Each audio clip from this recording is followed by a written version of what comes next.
firing up the stream here. I'll make Yeah. sure to not say anything. Yeah. We quit talking about your zip code and or all Yeah. that stuff, social security number. Right. Hey, what's up, everybody? But yeah, I watch Rudy sometimes on YouTube, who talks about Magic. Yeah, and he's always talking about the price of stuff. Yeah. So kind of going through the roof sometimes. There's some obscure set, like older set, that was just like, I think right now, it's Arabian Nights. oh, well, that's always like Yeah. mega expensive. But there were big ticket Right. cards there. There was one that he was talking about that I can't remember. I know he mentioned Weatherlight as one of them, but there was another one too that was like this like relatively obscure set that Alliances. Like it's got Force of Will in it, and there's like maybe one or two other cards, but Alliance boxes were selling for like $3,000 or $4,000. The packs, and he said that just like a couple of years ago they were like $600 or something, because there just really aren't that many high ticket cards, but people are just willing to pay, you know, $20-$30 for just all of these obscure, like, collectible random cards. Right. Because they're not going to be reprinted. Right. Or just like maybe it's Commander or something. I don't know. It's sorry I was running a little bit later, everybody. I just ended up not going to sleep for most of the day. I just couldn't fall asleep, and so I just stayed up all day until like whatever. I just ended up staying up all day till like 7 or 8. I fell asleep and then I just got up.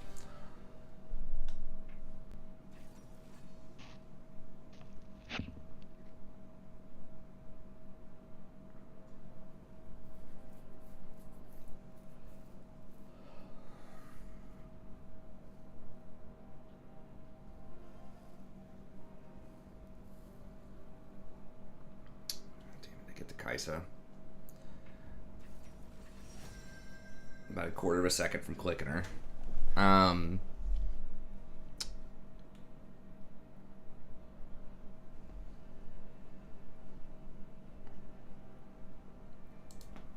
Going Jen. I mean, could put him on Morg. I get. Well, we have Leona or Nunu. You know, I'm gonna go Maokai in the dart. I can go like the engage if I need to. Hey, what's up, Bakum? Good to see you, buddy. But if they go Morg, I can also just go for like the damage version.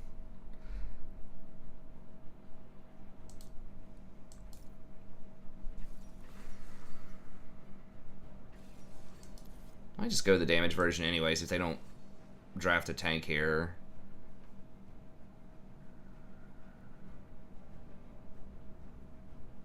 Just got your daily loss. Now you can get on with your day. There you go. That's the spirit. Fiddlesticks. Okay, great. At least okay, too. Less okay, but sure. Now... Hell yeah, lock it in, baby. Yes. That's right.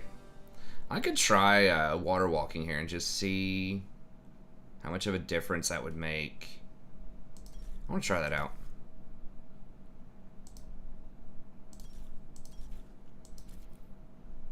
Alright, we're going to be getting harassed some in the bottom, so I'll keep these runes.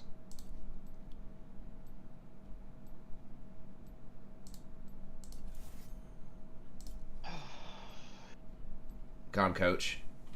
Hey, what's up, RS? Yeah, it's a late stream.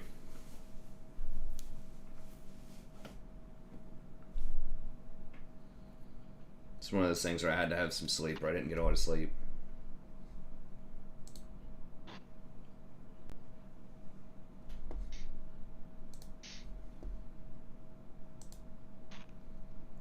Oh, I need... I guess I could look at...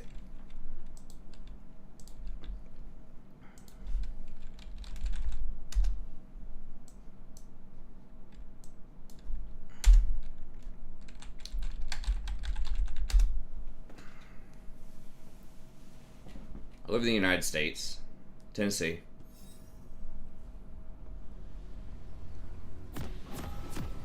Okay, so...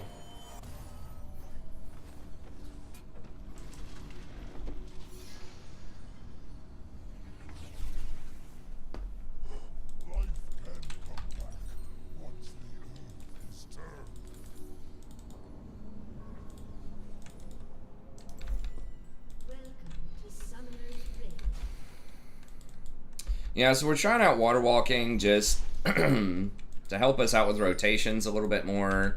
Also, a lot of the fights are either taking place in water or I can get into the water. So we'll see. There's going to be...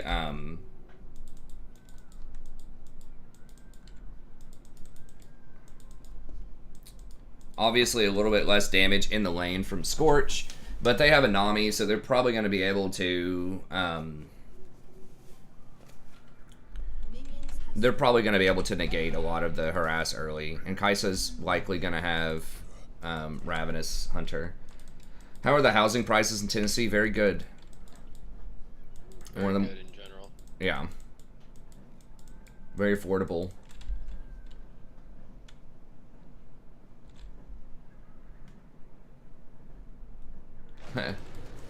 I think I still recommended Gale Force on Triss because of that, but yeah, or not Gale Force, Kraken, because of its synergy with Halo Blades. But yeah, it can still be. Really? Okay.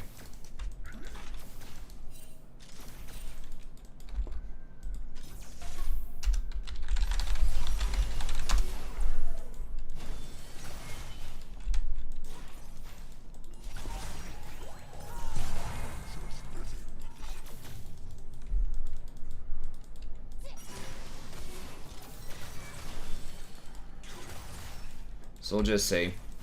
Oh yeah, Seattle's expensive. Yeah, man, if you ever thinking about moving and you're looking for affordable housing, there's been a large trend, I think, that will continue of people moving from like West Coast and the Northeast, big cities towards the South.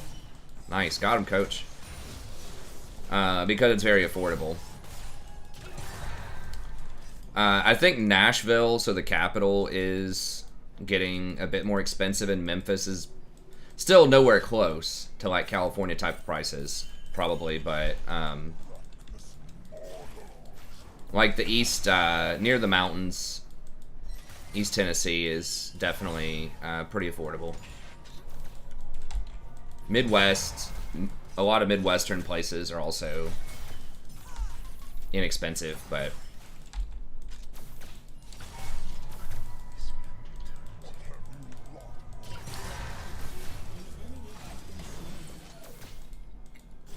yeah, a lot of places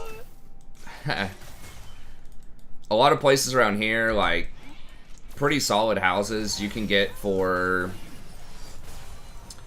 I mean, you can get some, like, there's some quality houses you can get around here for, like, $100 a square foot.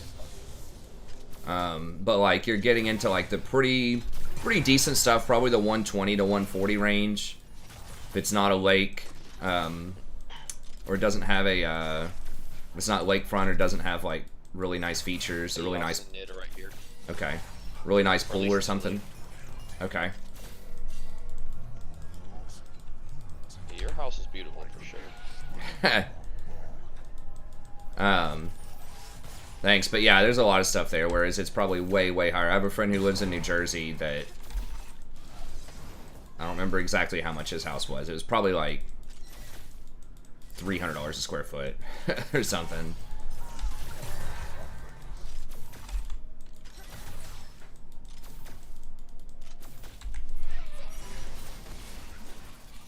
No, Nidalee's here. She wouldn't run up like that if Nidalee wasn't here. If anyone ever goes just like randomly like mega aggro.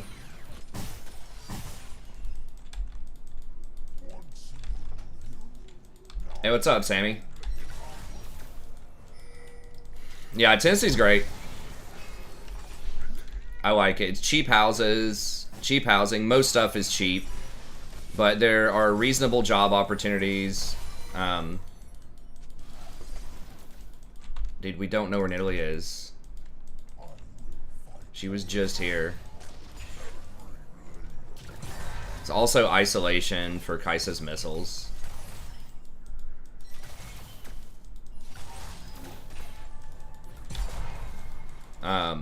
There's no state income tax, which is nice.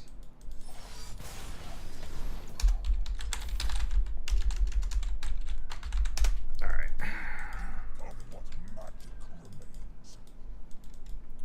Really nice weather, too, for the most part. Like, there just really aren't, like, a lot of extreme circumstances.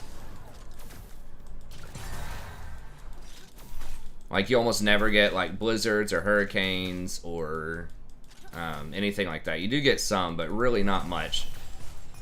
So you get 4 seasons, pretty decent weather, you know, year-round. Yasuo might be coming down. Okay. He is level 6, so be careful. Okay. Yeah. This guy would have already died 3 times already if I listened to his advice. Yeah. See that. Just go in, man! And then Nidalee shows up. Just go in! And then Yasuo shows up. Yep. It's like, have you ever played bot lane, sir? Or I guess it's... just play recklessly and blame the jungler. Yeah. It's probably more like it.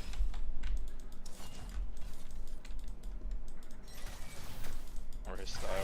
That's right.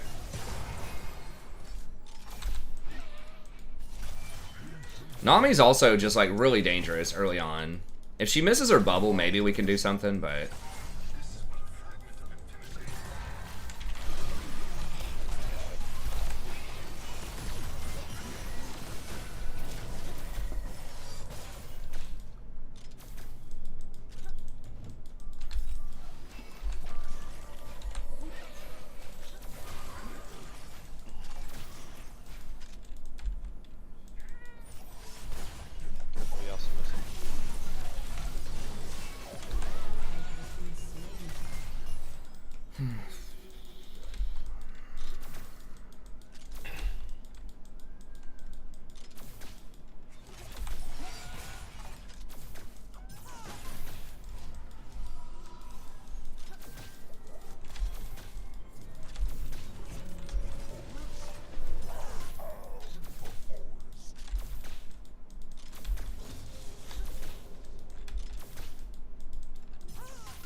Yeah, East Tennessee is very close to the Smoky Mountains, which are great too, because they're beautiful, but there's also like really no dangerous animals in there. Unlike, you know, the Rockies and things like that, you got to worry about grizzlies or, you know, some snakes and things like that. There's really almost nothing to worry about in these mountains, which is nice. There are some, like, there's the possibility of some dangerous animals, but it's very rare.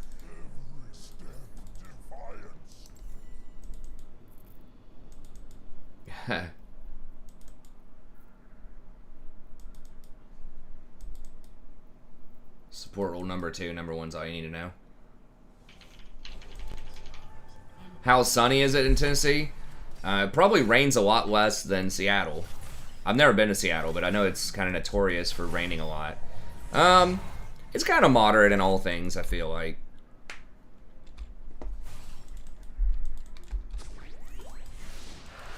So fairly often, especially in the summertime.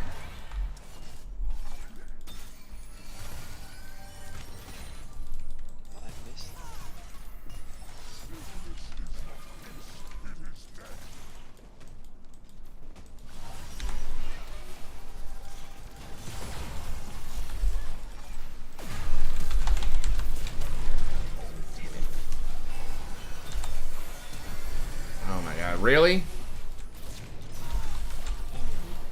Wow.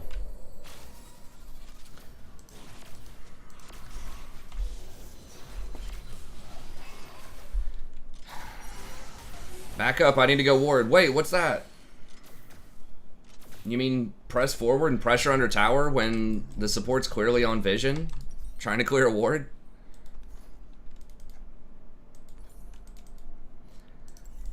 It's just, it really is amazing just how people even get into platinum or into gold sometimes. Hey, what's up, one viewer, two viewer? I mean, there's no reason that shouldn't be a timed ward. They had like 20 minions stacked into their tower. He was going to do absolutely nothing other than maybe attack like the tower itself 1 or 2 times. But we had no vision, so Nidalee or Yasuo could roam on us. Nice. Oh my god, he last hit the freaking...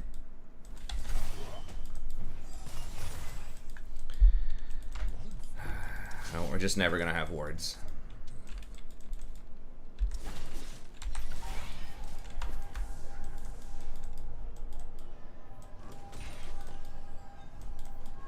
Well, Nidalee's just hanging out down here, I guess. I don't...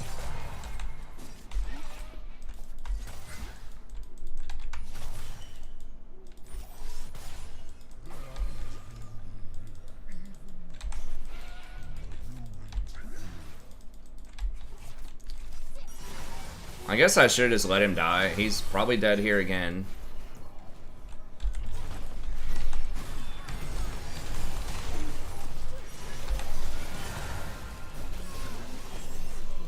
Nice.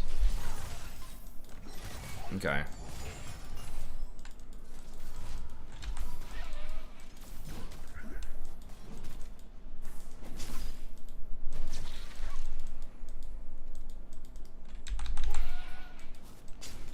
Right into that.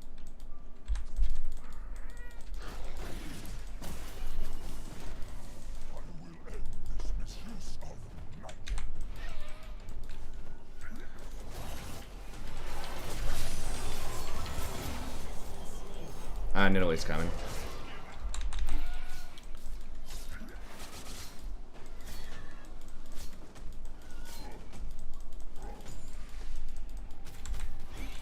Yas is a little upset right now. Oh, he mad?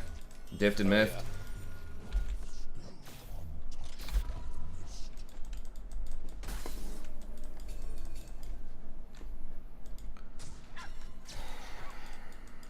Keep it rolling. Getting strong. There you go.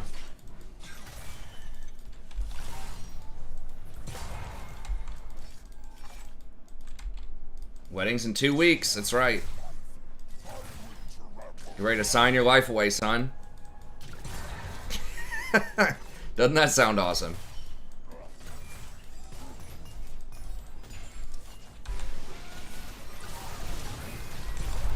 He's probably dead.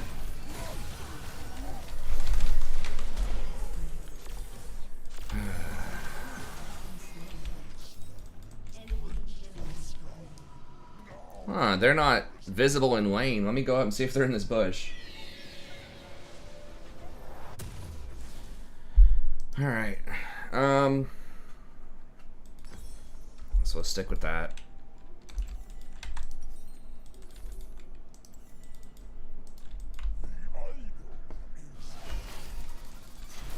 Could have maybe W'd that a little bit faster. Pigeon Forge is the biggest tourist trap. I don't really know it's a trap. It's probably a lot cheaper than some other places.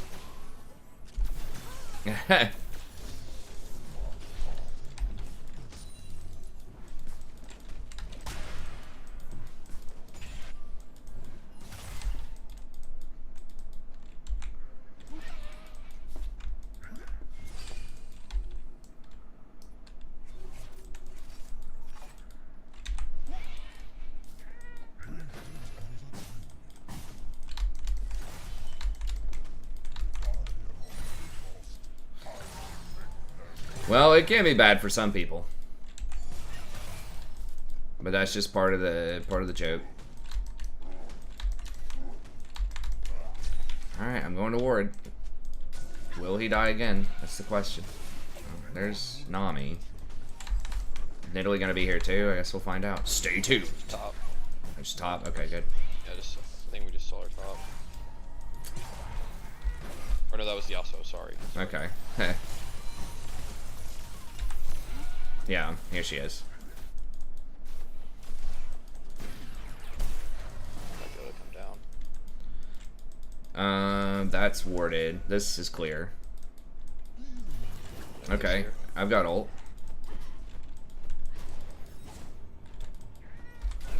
Oh yeah.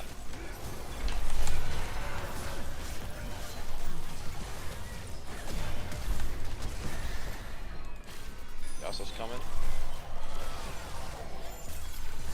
That's actually really good. I don't want to die because I got shut down. Okay.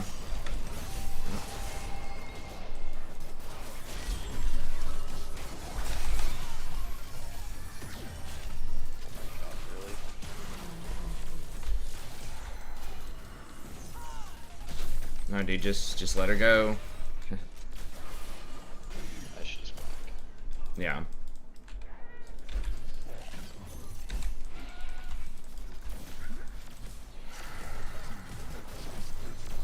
Nah, we can't hold this.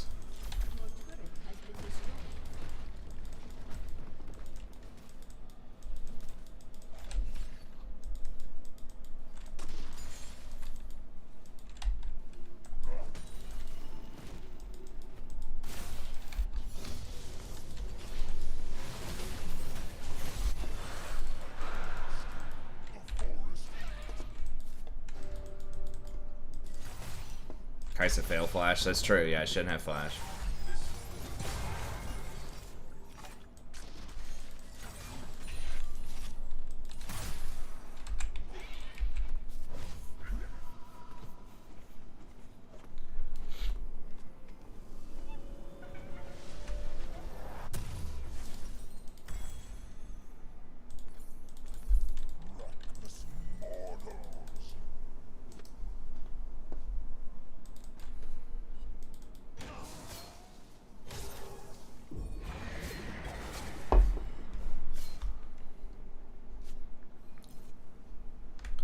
They're bot. You're gonna have Yasuo probably coming bot. Okay.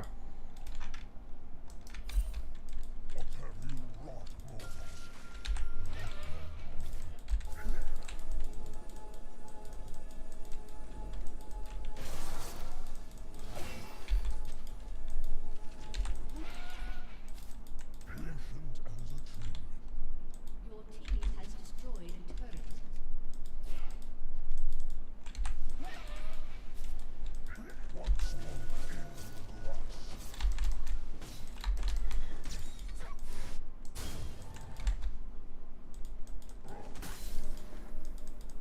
Hey, he didn't die to Yas. Yay. That is a feat.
This account's currently Platinum 4. My highest account right now is Platinum 2. Highest I was last season was D3. Highest we've been this season is P1. I think it's still D4. Highest this account has been is P2. Maybe P3. Good to see you, buddy. How's it going? There has been, it's changed a little bit, but there has been a definite deflation in ranks too because of the way they changed the plus minus on the LP. It's better now, but for the first few months of the season, a lot of people were getting like plus 12, minus 16 because they got rid of the promos.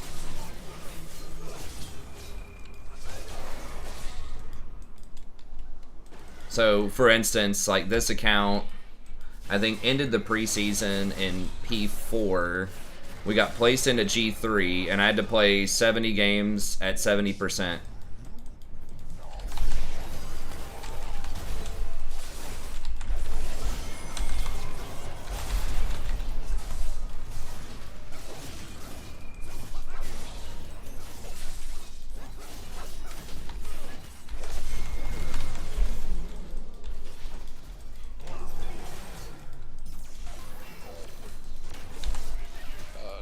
I have to get living orb for that Nami. Yeah, it shows have that. I'll get that next. That's fine. Okay.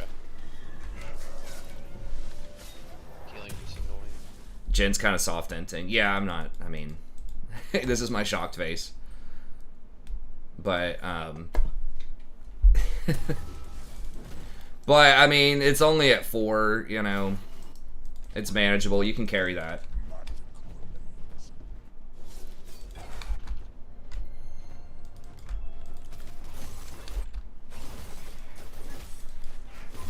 Probably, they don't have Rift. They're trying to just bulldoze down middle, I think. But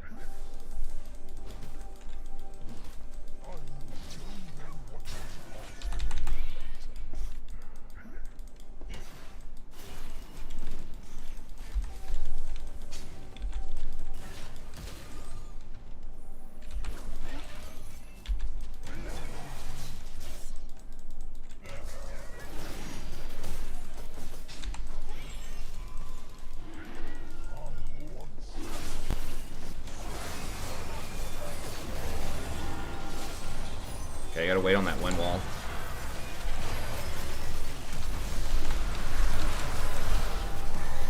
We should consider backing up, maybe? Yeah. Never mind. Holy. Yeah, Nos doesn't have TP. It's probably rough. We got drag, so that's good. Okay. Yeah, we did get the dragon. Powers. That's gonna hit his power spike here.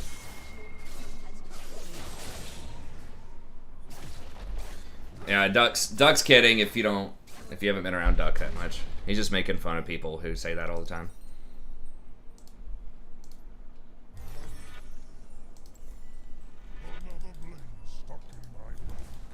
We got the orb.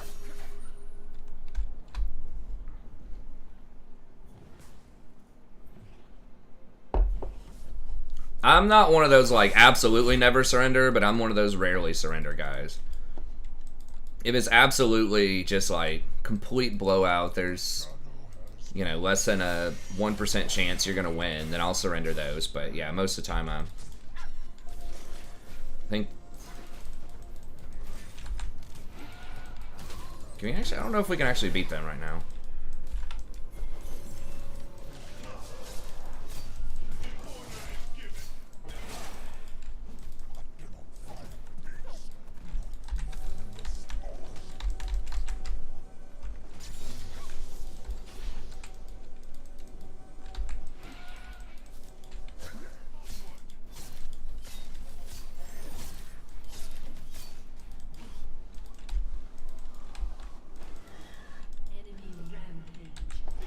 Might be able to get mid here. Ooh, Kai'Sa's right here. Yeah, she's probably got friends on the side.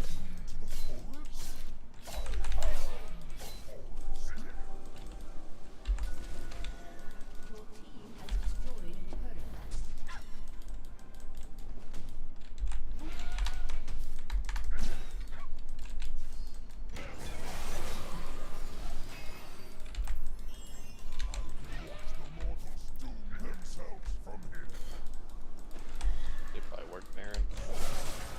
Yeah. True, true. Let's see how I get this cannon here.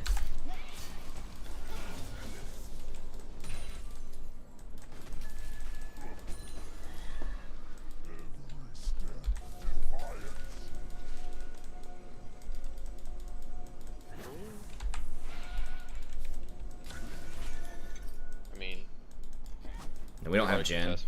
Yeah, I mean, we're not gonna have Jin this game. Well, At least, we're gonna have to get a pick to do something. yeah. We'll at least we can maybe poke him out. I don't think we can 3v3 here. Oh, Jin's coming now, I guess.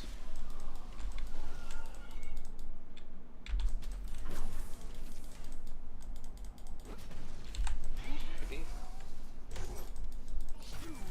Yeah, we'll take a look at it and see. Yeah, I'm gonna burn it down. I don't think they have vision of it right now. No, they don't. I don't think they really suspect.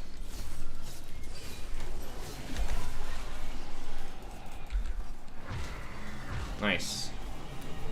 Yeah, I'm gonna back this guy.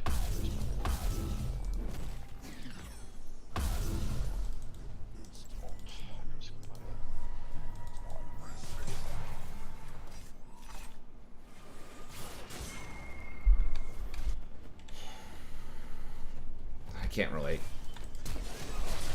Oh my.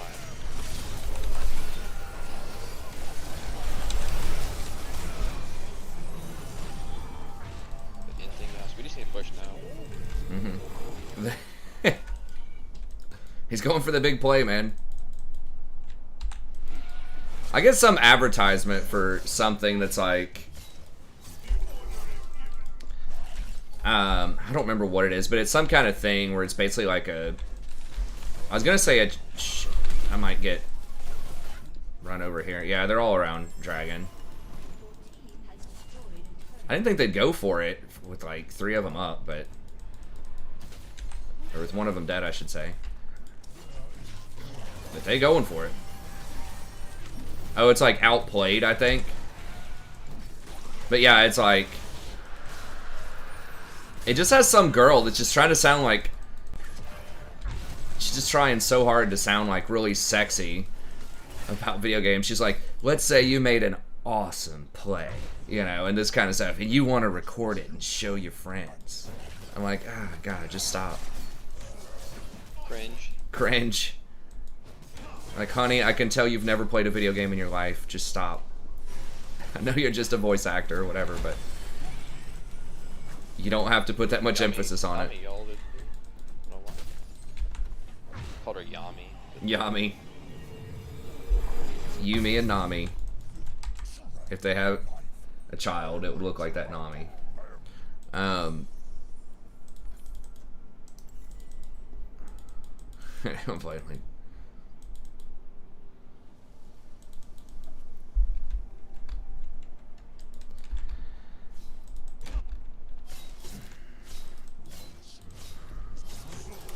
I'm sorry that happens to you, Kamoy. I need to push mid. They're going on Nasus. Okay. Cleaning up their side teleports. Oh my God, that's huge. I mean, I might get an hit for that. Yeah. Or never mind, Nami's here. I'd say I'm trying to cover your flanks. All right.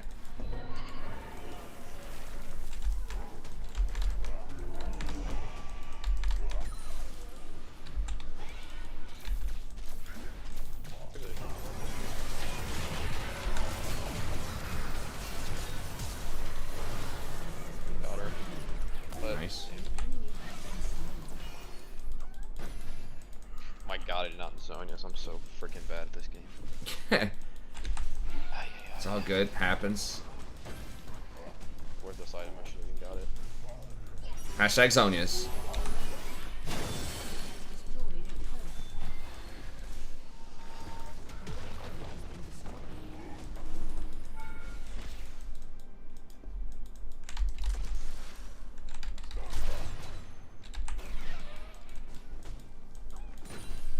Jin literally has just been farming.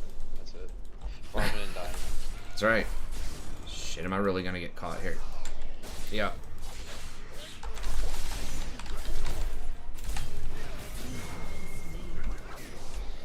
I might die for that.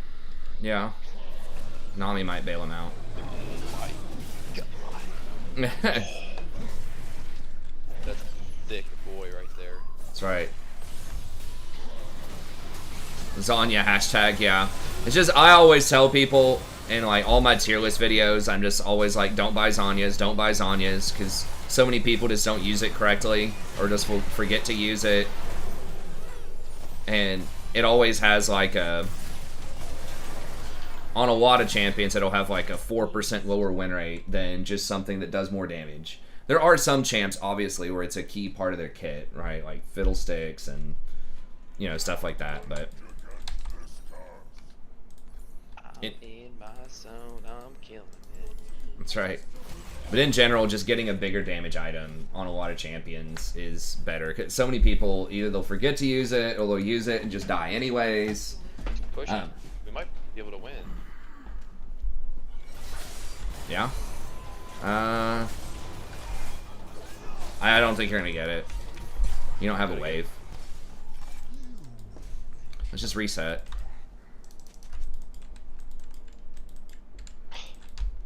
We do have soul up also in a moment.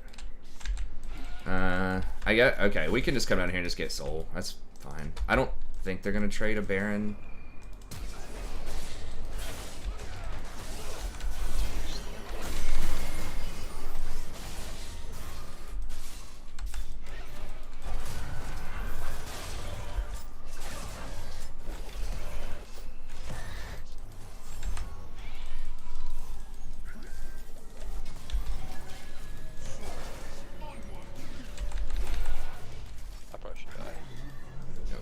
We got soul. Yeah, you can't. I think we got to try to hold. Can you push middle? Yes, I can. Okay. I'm sure it's gonna push and sell its supers, but I think. Yeah, but we need to get it up there fast to force them to answer it and get out of the dragon area.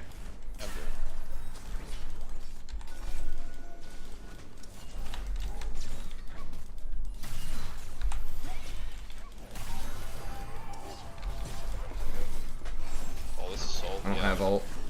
Let's focus this. Yeah, they're on the wrong side of the map now for Baron. Awesome. Might kill them both, honestly. He's big enough. As long as he doesn't get outplayed.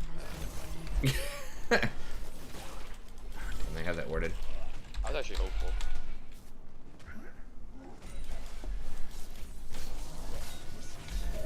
This thing is going to...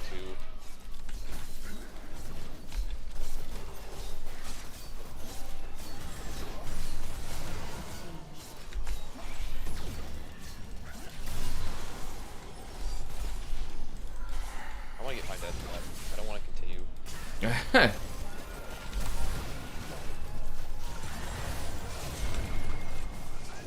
Now they call huge.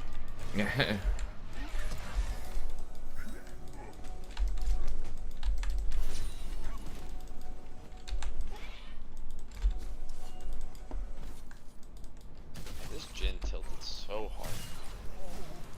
Yeah, he's just a clown. Yeah, it's almost laughable.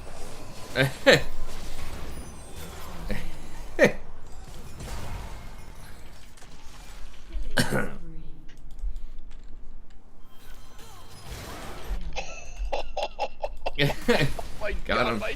Zanya's outplayed. Everybody buy Zanya's. Everybody buy it. Confirmed broken.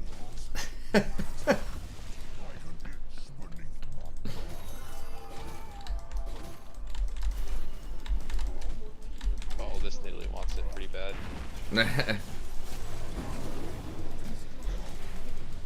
How about a magic trick? And she's gone. That's right.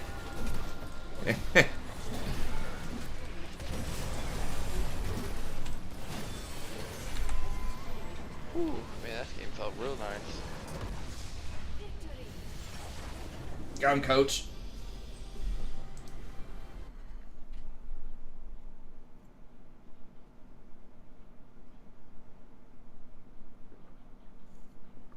You're never losing if you're having fun. Smiley face. That's right. Let's see.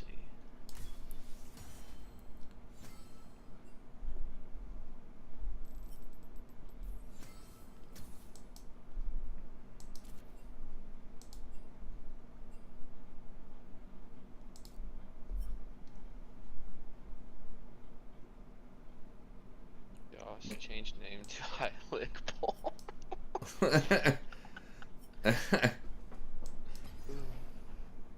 Let's see the damage. Oh damn, Fjord did the most. No, it's actually a pretty even distribution of damage there. Yeah. Not too late to surrender, true.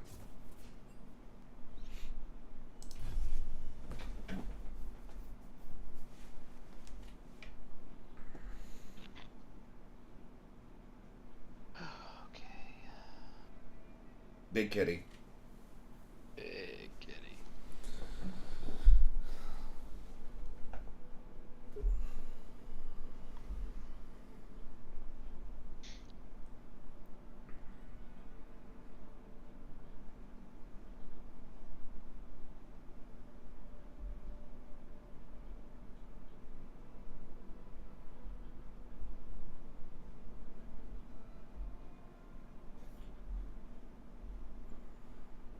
Yo, what's up? A reef?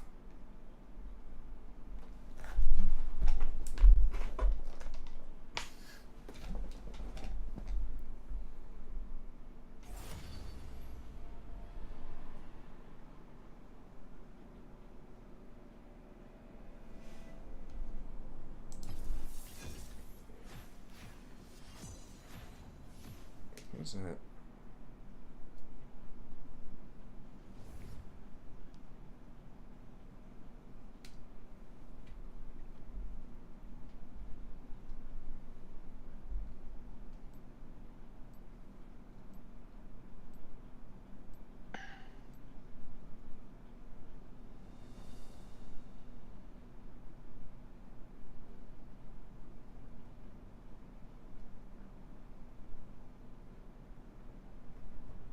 I'm actually gonna ban Kaisa. Get that out of there. I hate that champion. Yeah, I was gonna ban her. I don't know if ban Kaisa or Vayne. I like both those bans right now. What? Jin? Just ban all the good ADCs. That's right. There shall be no ADCs this game. Oh, what, putrefied?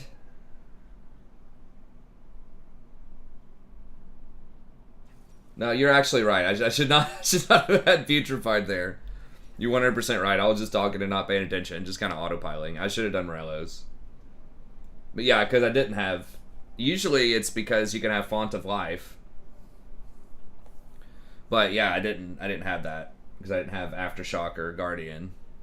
So yeah, that was just an oversight on my part. So yeah, it's not good. You still get the 40%. And like you get all the other stats. So it's not like the worst thing in the world. But yeah, I should have done Morello's.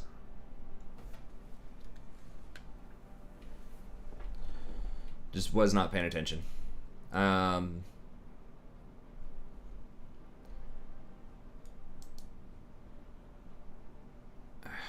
Deer is such a pain in the ass. Oh, great. What are we gonna play? Are we gonna play something that scales, man? Like hover your freaking ADC. Okay, literally like the worst thing to go with Lulu. Oh, we scaling, dude. It's like nothing that works with Lulu. See, I could have done Maokai with that. Are we looking right here?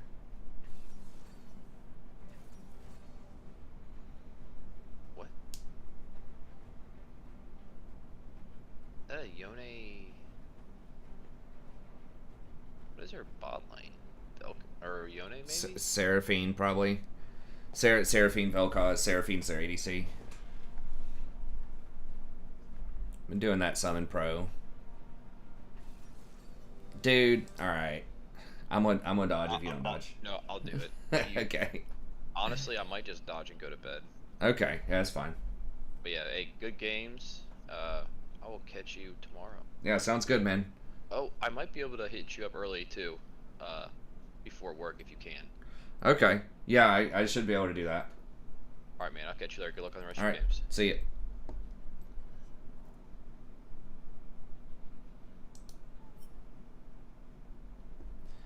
Alright, I'll hop on the other account here.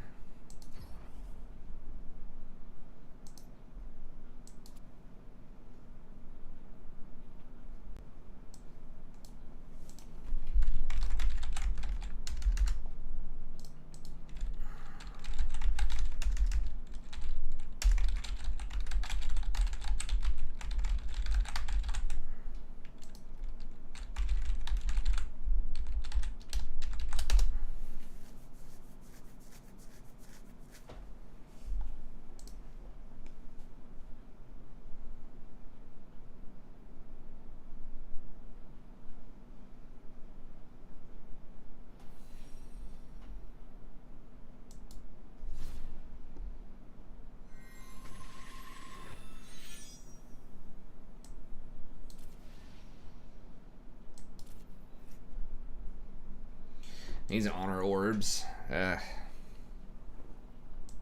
mean, you do get some free stuff, which is cool.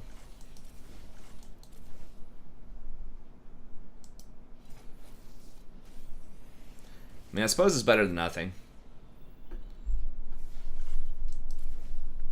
I'm as good just to be good, or I try to be, without a reward, but... 18 lunar tokens, 6 days left.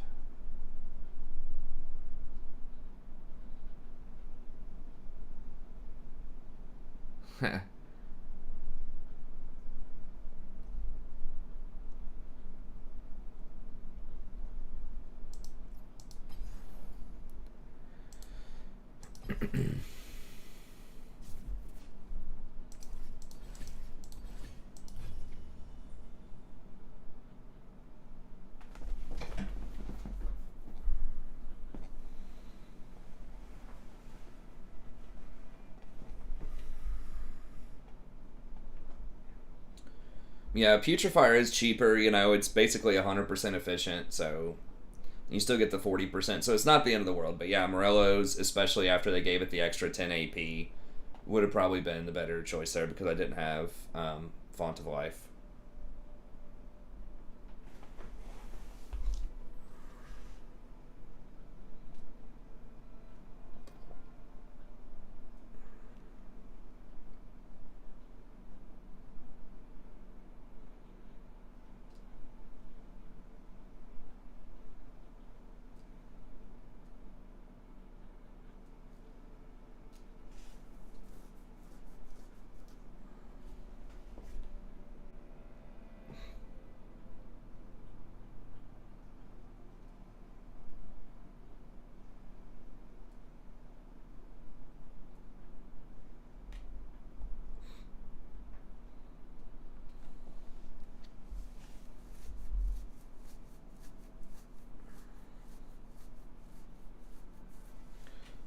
Yeah, I played, especially on my Smurf, I played a lot of Cassiopeia in ADC. She was really good at that point. I think that was early season 10, before she got nerfed a lot.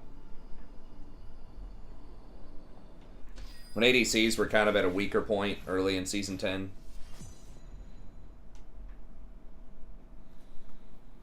X Raspberry Girl.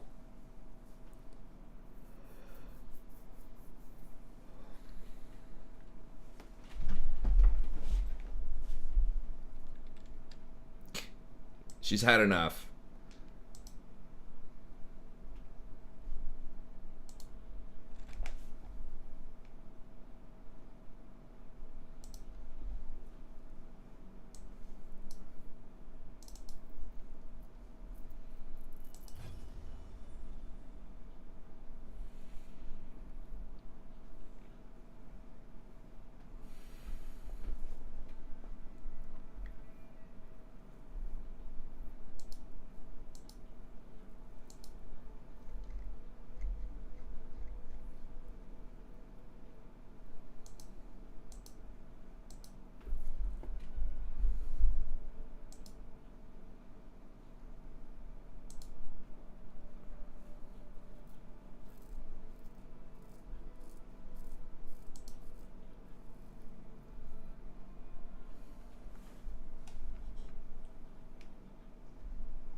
Cassio's like okay right now, but she was really good back then. She had like a 55% win rate or something.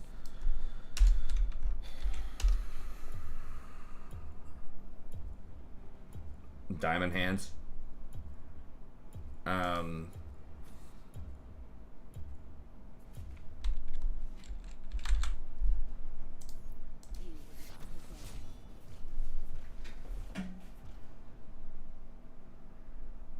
Yo, what's up, Matt?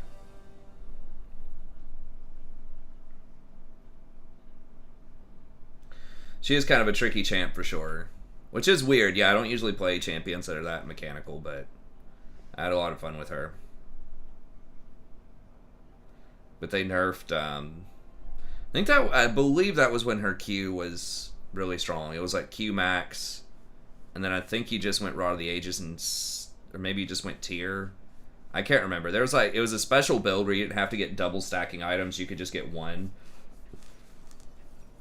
Rel.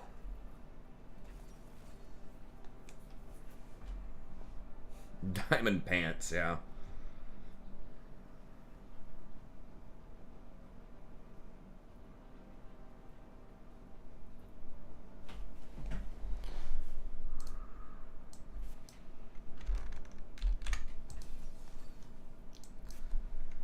It's a lot of skill on this team. I don't like to see that.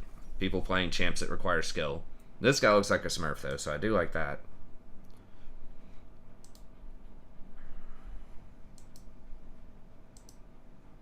Boost is success.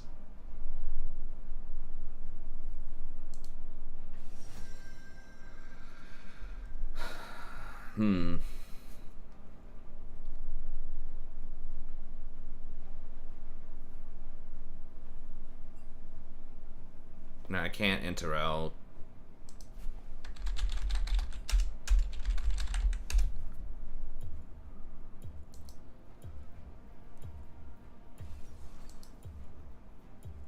Well, maybe I can. Well, whatever. Oh, whatever.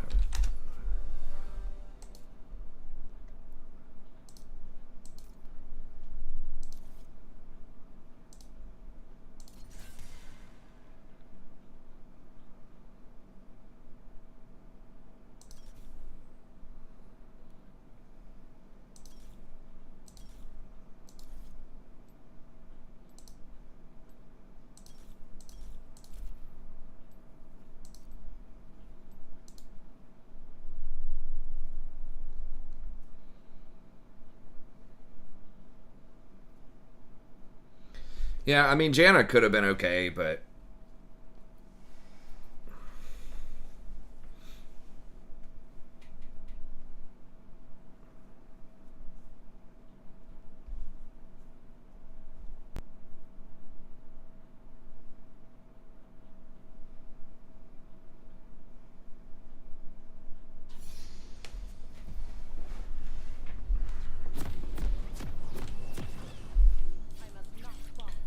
It does, but it doesn't come online until like 10 to 12 minutes. And I want to try to get some kills early with Draven. Yeah, it does. I went for Second Wind because we're probably going to be getting harassed by Misfortune. I didn't know if she was going to do the Comet build or not, but sometimes Misfortunes will just get Comet build, start with tier. I mean, I'm playing Recon some.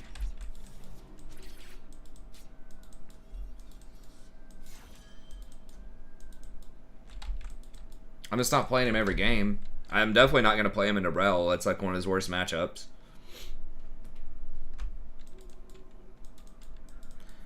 It'd be cool if Cassio works as a support, but yeah, that's kind of not how she operates. Stay at the vanguard. Minions have spawned.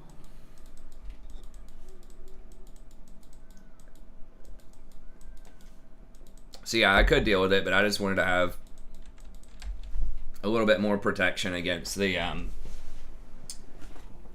make it rain spam with Comet, Scorch, and all that. She didn't end up going for that build, but if you get poked out too much, obviously it makes it much harder to engage. I don't show yet, don't show. Don't show. Well, they're gonna know where he started. I'm gonna wait at least a little bit. Just make it look like he's just kind of a D-bag and just didn't leash.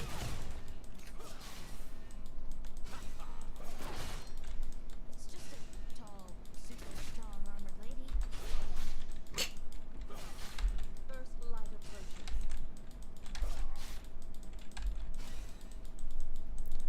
Cassa's pretty fun, yeah. It's like an AP champion. It's like an AD carry.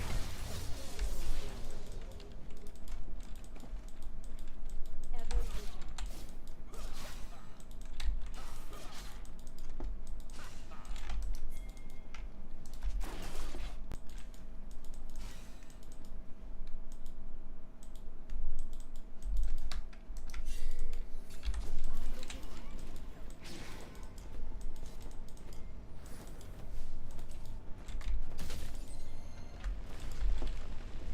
So it begins. Yeah, Janna probably would have been better here because it's better against Nunu, but I don't know. I do want to pressure early to try to get kills with Draven. Like, you can kind of apply some pressure with Janna, but it's not entirely the same. He really started Sweeper.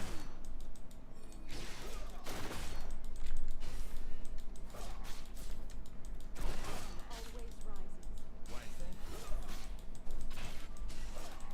They're going to hit level 3 first, probably.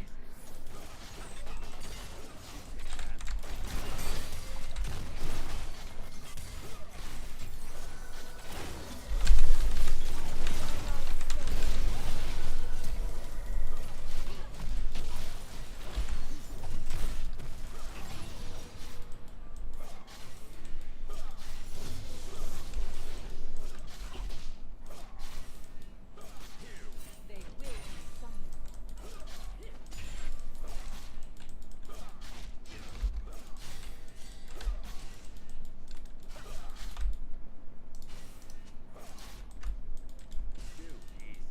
I think Rel ignited. It might have just been me who ignited, but...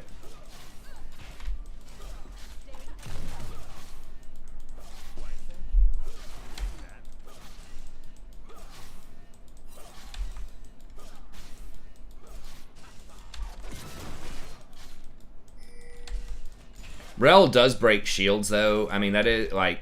Janna is a good matchup into her, but... I don't know. Leona's, like, okay.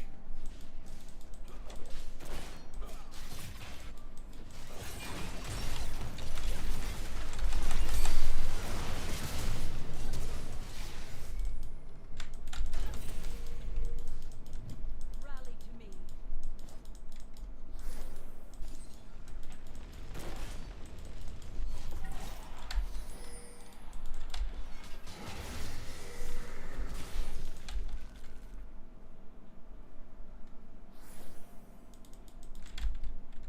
Ever vigilant. Well, we lost the fight. Rel got damaged, but Draven got pushed out of lane. I would call that a loss for us.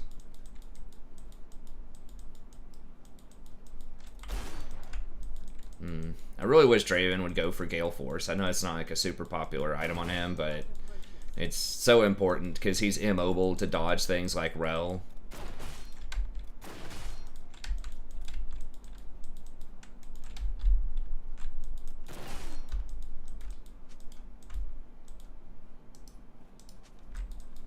I will protect you.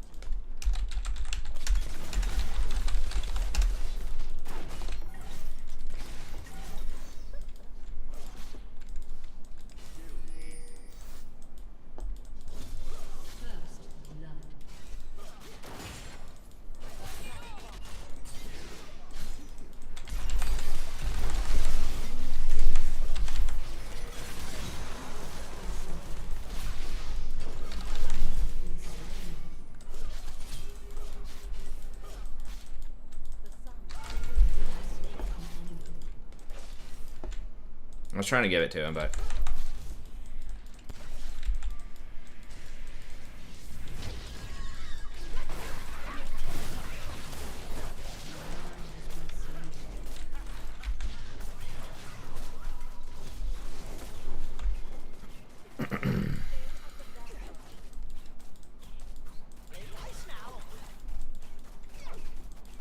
Yeah, Draven actually can eat that. You're right, I didn't think about that. Yeah, so that's his bad for not eating that.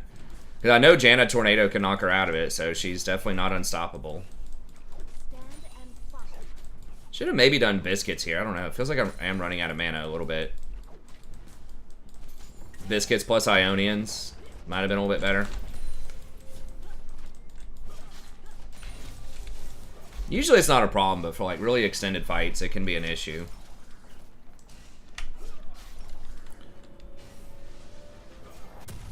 Oh, I was really hoping that would give me 6 right there, but...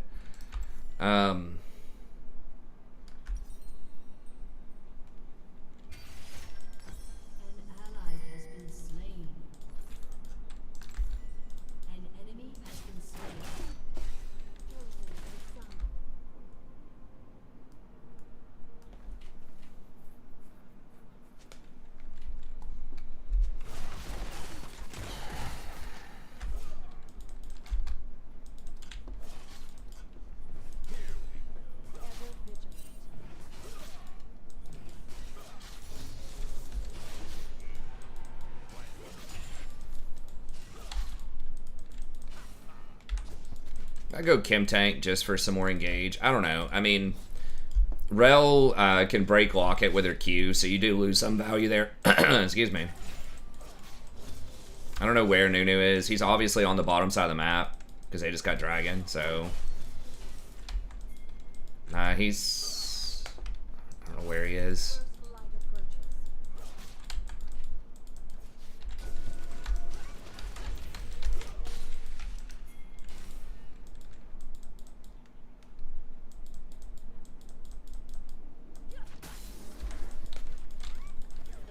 Yeah, there he is.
Alright, I think I can get a Demolish proc here.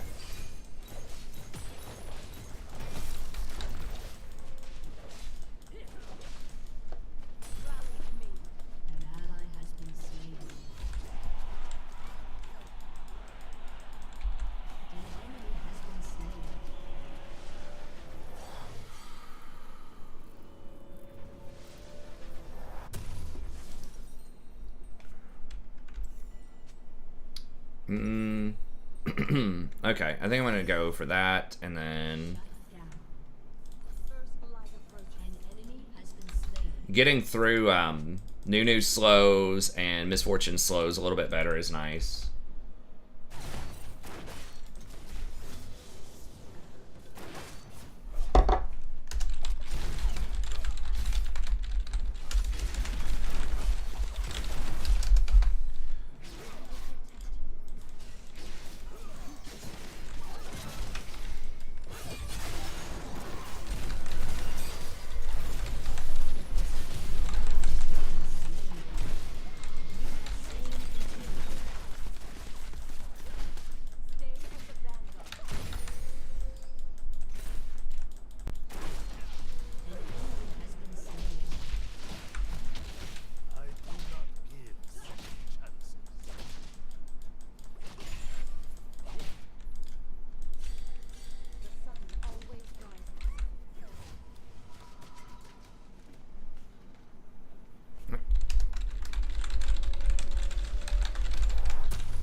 I was actually trying to physically run away from her so that my bomby sender didn't kill her. Oh, God. God,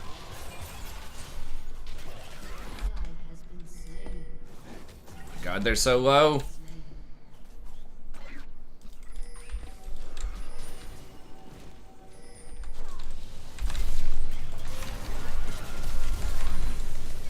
And we out like a gangsta.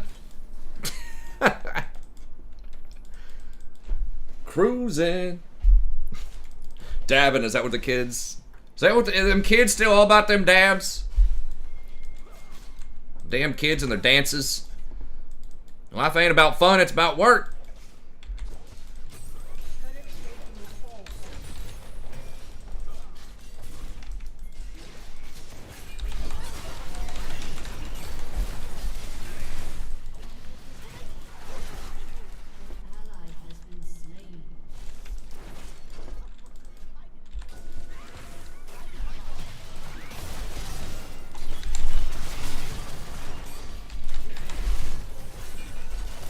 Oh, God. What a disaster.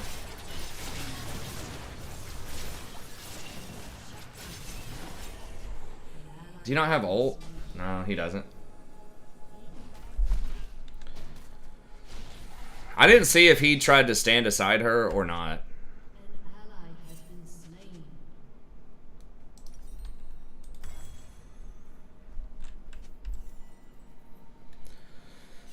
Probably just going Zeke's here.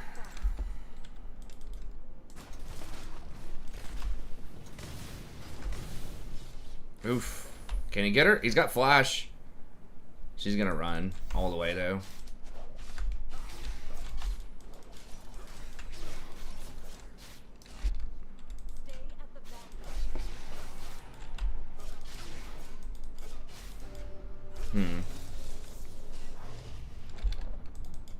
We're gonna get. We should be able to get this tower.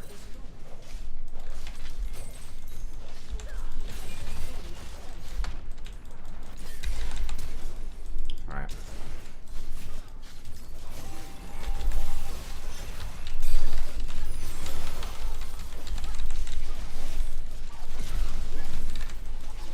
Oh, come on, Draven.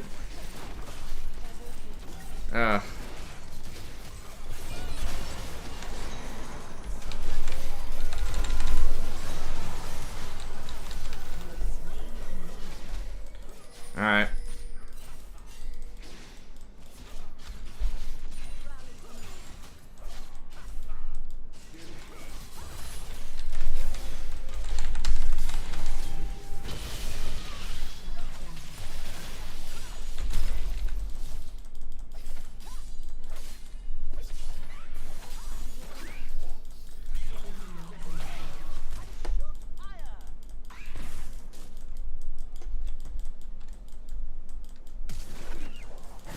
Well, at least I got the flash out of him, I guess.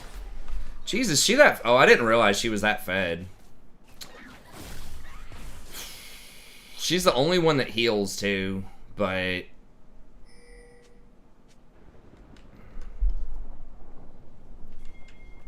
Okay, so... Do I want more Zeeks for more Draven damage? Or do I want, like, Abyssal Mask? That would help out with...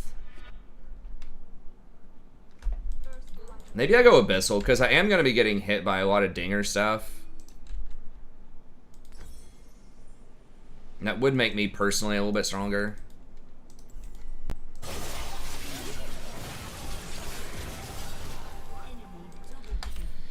I just have so many different kinds of threats. AP, AD, healing...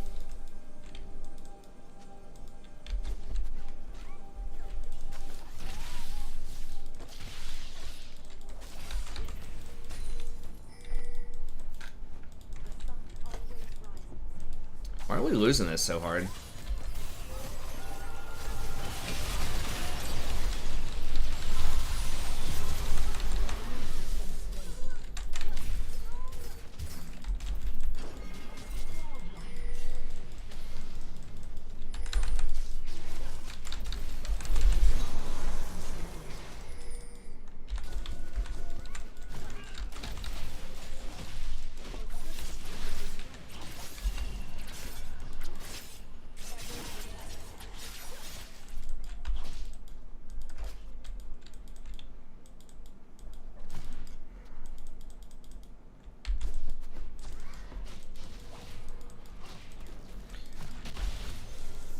I guess we should have just run from that Fiora. I thought we were going to be able to beat her.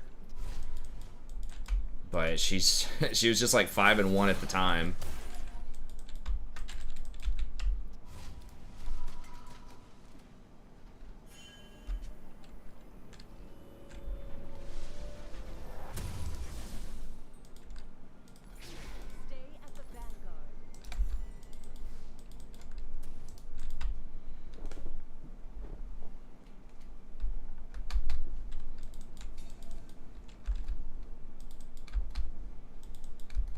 Yeah, I mean, Knights is okay. They don't really have, like, Assassins, though. I need to do something that increases the damage so we can actually kill stuff like the Fiora.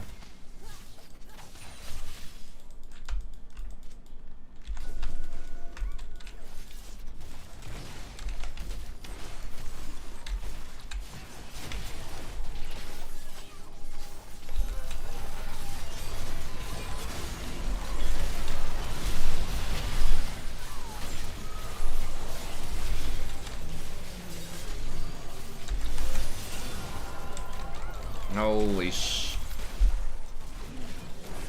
like, what the hell did Fiora just flank and kill everybody?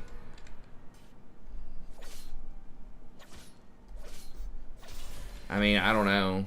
It seemed like a good engage to me.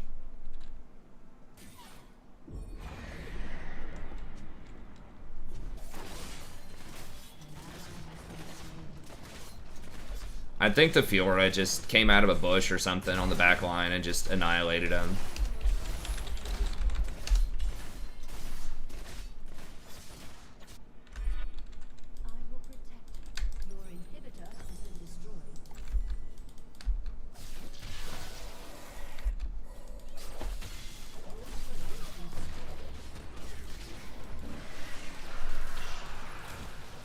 Why is he so fast? Oh, when he's near his turrets, he gets extra speed. That's kind of interesting. I never thought about that, leaving a little trail of turrets so you can run away while split pushing.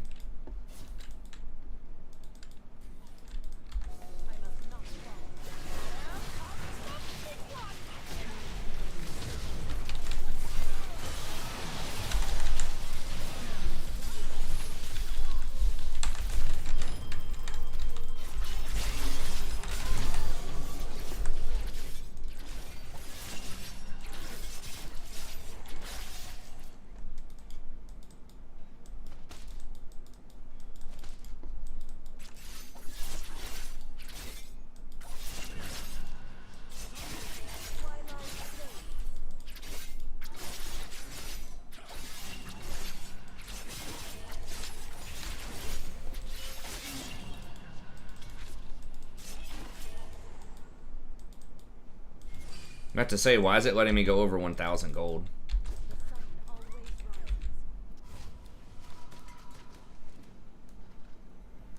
At least since Smurf gets wrecked, basically.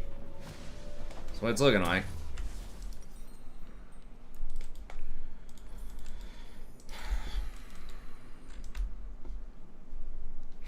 I don't really understand the Essence Reaver build. I mean, Gale Force, I like that, but I feel like just Gale Force into Collector would be better. Oh lord. What the f— why is she so fast? Oh my god. We might be on Baron. I doubt it without Fiora or Heimer, but maybe. I think we just gotta chase Dinger, though. It's kind of our best play right now. Yeah.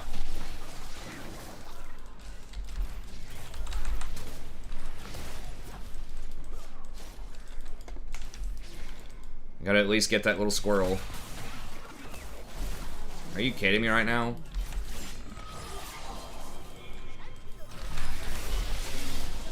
Dude! Why would you stay, Lee? Is this Smurf boosted? Like, there's a 0% chance he gets out of that. Actually, 0. And Lee just stays so he can get a Hail Mary missile because he wants to try to chaos the last hit. From, like, our Yone, who's one of our only chances to carry this. It's just a head shaker.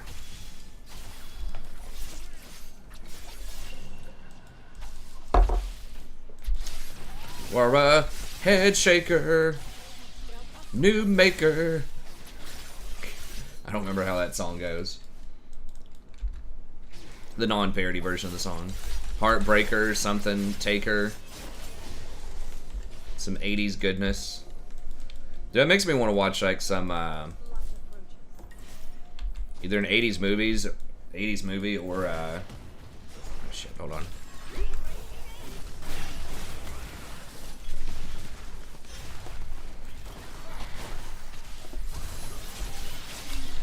Stranger Things. Season 3 of Stranger Things wasn't that phenomenal. It was alright. It wasn't like that bad either though, you know? But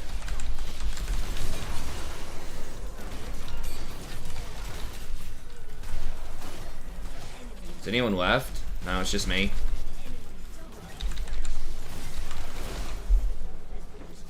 One more, baby. One more! Yeah, got her! Oh no! Didn't get her! Pat Benatar.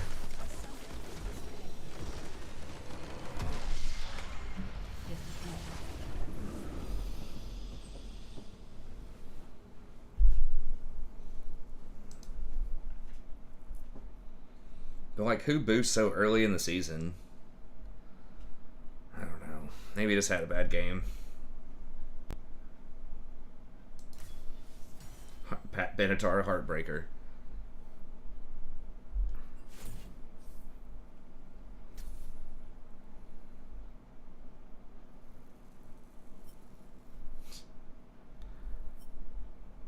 God, that Lee just fell off a cliff. Swagman. I mean, I guess that's not... I mean, it's 70% overall win rate, though.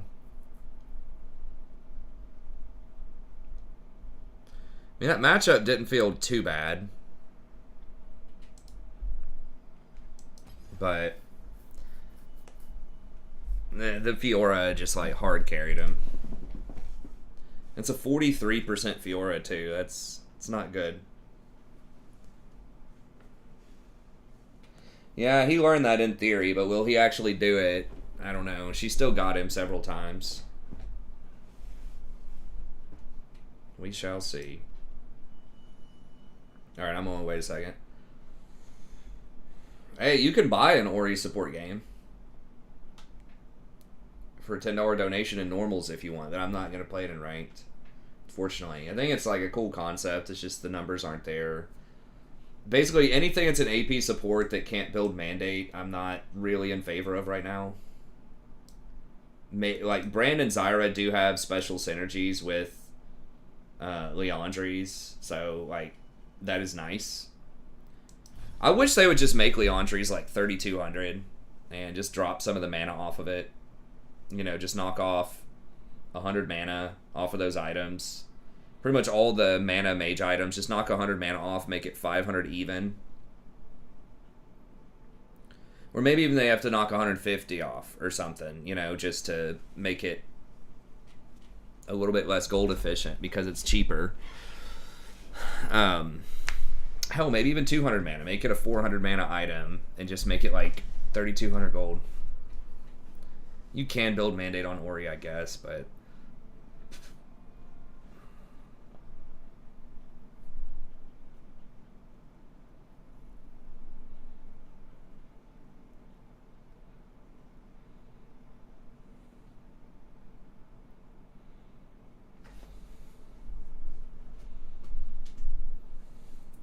yeah, it's just a small radius, kind of a long cooldown. And she's sort of at close range. I don't know. She's probably okay. She might be better than I think she is. I've tried her out before. I think that historically she needs a good chunk of... Like, her base damages aren't that high. She doesn't have, like, percentage damage in her kit. Or, like, any pets or anything like Brandon Zyra do or Maokai. So I just feel like you need a bit more in the way of items before she really starts to come online than some of the other options.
Okay, thank God. If that dude was actually going to play Soraka top.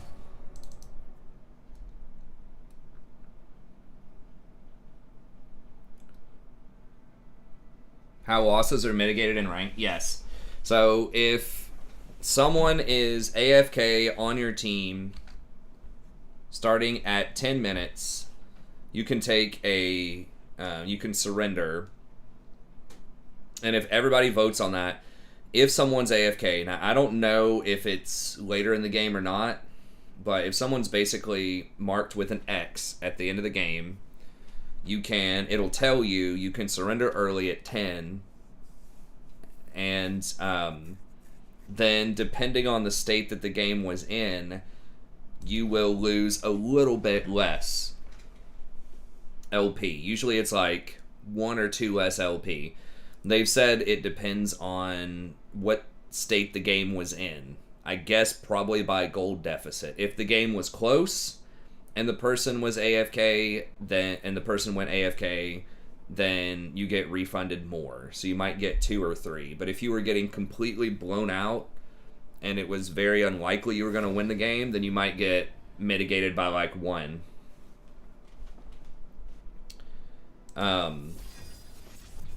But that's what it is. Someone has to be marked as AFK, and I'm not sure as the time limit on that. It might be that doesn't happen anymore after 20 minutes. You might still be able to get it after 20 minutes. I'm just not sure. But it's basically intended to be if someone, goes AFK, then you lose less, a little bit less, without inflating rank too much. It's just more like it feels slightly less bad. Do you always have to go Spell Thief? No. It depends on the enchanter. Some of them can trigger it a lot easier than others, but yeah, I mean, if it's going to be really dangerous in the lane, you can totally go for Relic Shield just to make sure you get your guaranteed wards, on time, so you don't have to risk it.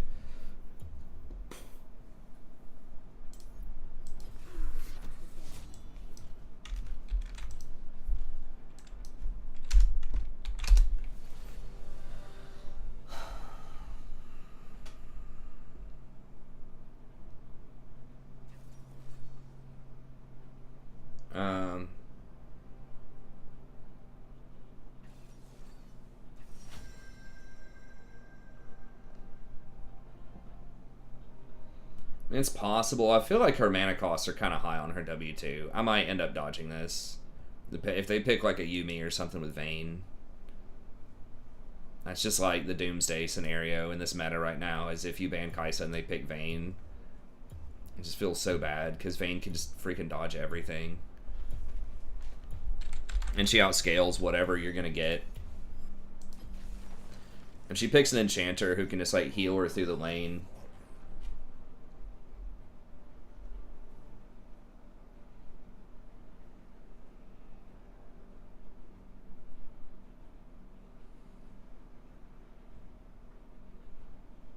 that might be a little too much. They don't want to inflate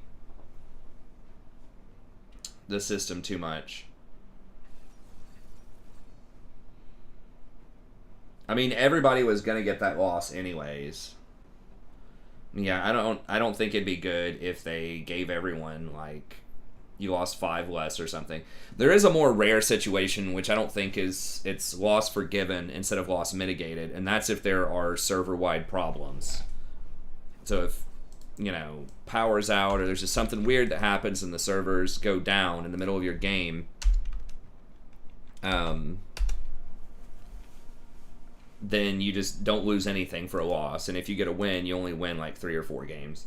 Or if the servers are like, they deem them to be very unstable. Yeah, I'm definitely dodging this. Like, these guys may have played on other accounts, but from what I'm looking at right here, they just do not play that often. They do lose less. They are at the AFK person is punished more. Yeah, I would go Moonstone on Janna. Most of the time. Our comp's just so bad, and we just don't have experience on it. I guess it's like Vayne top, but still. Just too many high skill cap champs, and I'm not seeing any evidence that we can play those champs well, so.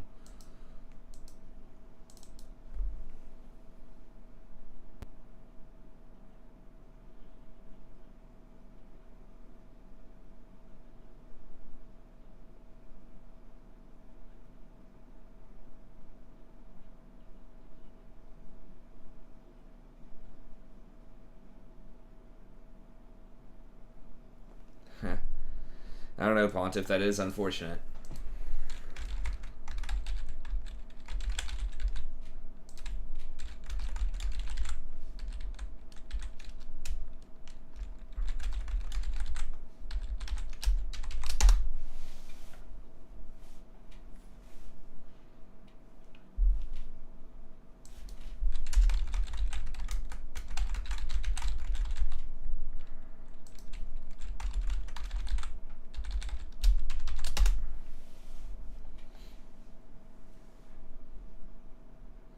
They already do that though. They put a penalty on them where they lose more and gain less for a certain amount of games. They don't say how much that is, but they do put additional penalties on the AFK person.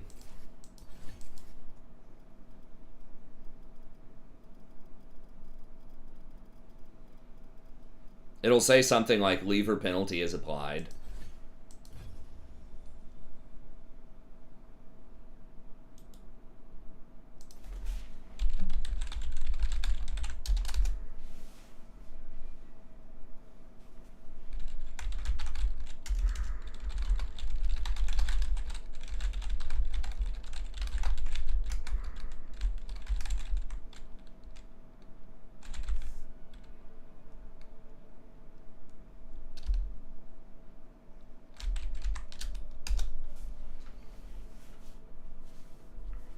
Now remove Teemo.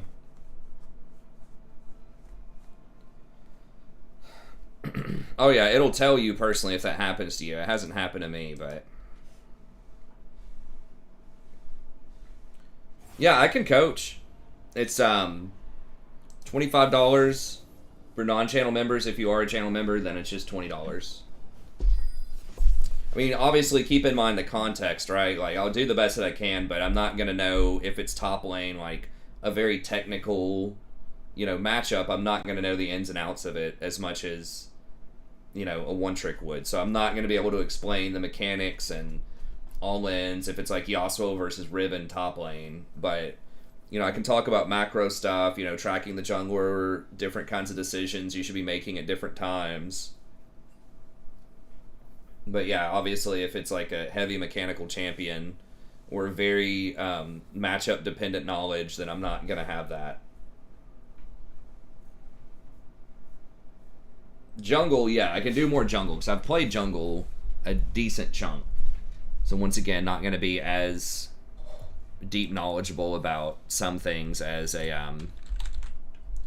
like a challenger jungler, but I think I can put together enough to really help you out in terms of pathing and macro and different decisions.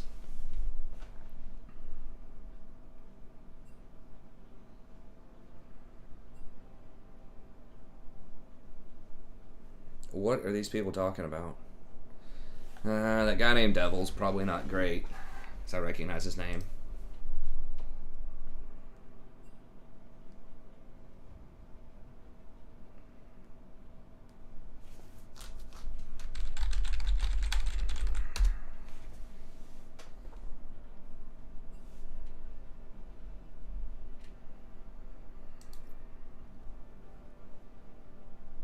But yeah, so I mean, I think that, I can bring, like, what I would bring to the table that would be unique over, like a challenger jungler probably is just my experience as an educator, being able to hopefully break stuff down and make it, something that's understandable and actionable, which, some high-low players can do that and some can't, right? They have a hard time. Like, they know how to do it, but they have a hard time explaining it and having, like, reasonable expectations about what someone could do. So that's just like, do you need a Harvard professor to teach your high school chemistry class? It's like, probably not. Because a lot of that deeper knowledge stuff is not necessary at that level of play or at that level of classroom, right? You'd much rather have somebody who is, motivational and can explain concepts and break them down for people you know, at that level that are trying to learn and progress, rather than someone who knows a lot of the really higher order stuff but has a really hard time managing expectations for those students and explaining stuff in a way that's, you know, motivational and actionable. I'm sure we've probably all had those teachers before where it's like they're clearly very smart and, you know, they know the subject, but they have a hard time breaking it down, or they just expect too much of their students for whatever level of education or whatever. Okay. So anyways, I think that's something you need to consider. What are we against? Okay, Zerath bottom? Probably. Hopefully we're good on these champs. I didn't look that up. So anyways, that's what I try to bring to the table.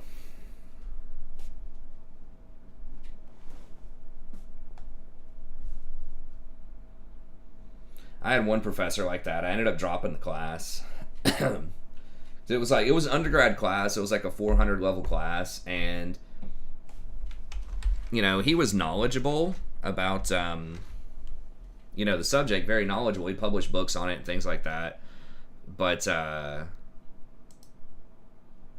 he was just kind of prickly, like not a very personable guy. Like, it was just really hard to get motivated. I mean, he wasn't like completely terrible or anything. It was just like he was kind of aloof, and he was much more interested in his research than he was in like the students.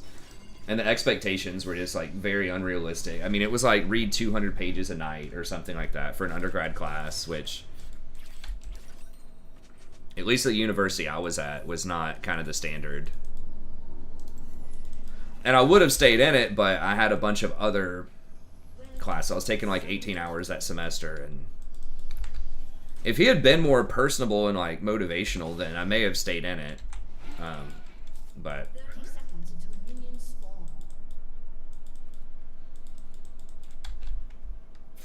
sometimes that's just kind of how it is. I've had, like, by contrast, I had another teacher that was, you know, it was a critical theory class, a grad class. It was very difficult material, in my opinion. Lots of pretty challenging stuff. But he was so friendly, and he did, like, some extra office hour type of stuff where in our class, I think it was 12 people. And he didn't have to do this, but he said that he would do, like, a bonus lecture every Friday in his office, just until people were tired of talking about it. But he would like do a bonus lecture, and I would say probably like 10 out of the 12 people showed up to those regularly, which is pretty nuts. Like, it had nothing to do with your grade. It's just kind of a deeper insight into what we were talking about. People showed up.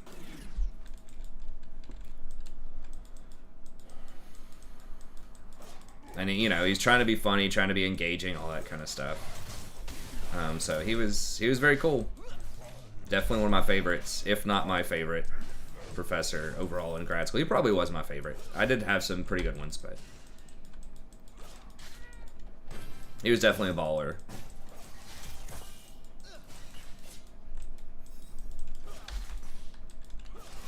Man, my master's program was so fun. I really did enjoy that a lot. It's the professors, the grad students, and stuff like that. It was a really good time. My PhD was like not necessarily terrible all the time. Sometimes it was, but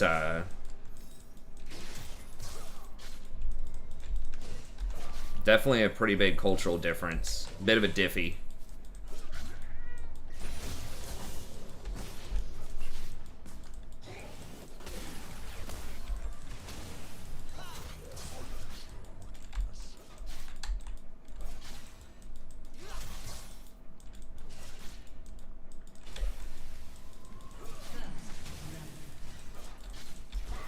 Okay, nice. God. Zerath is so obnoxious.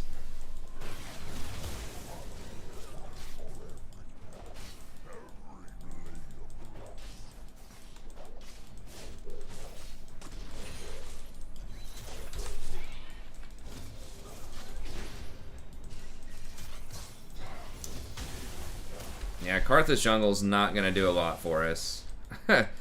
He's just kind of going to power farm, I think.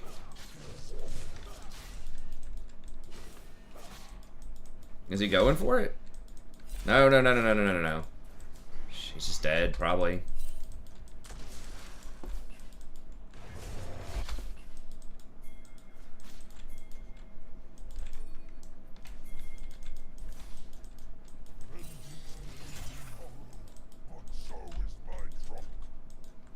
Dude, there's fucking...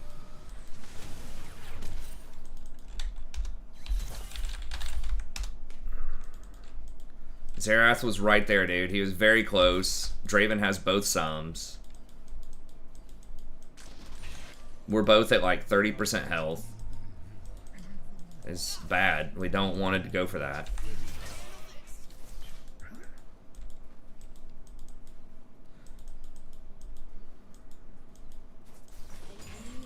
We had the wave working against us.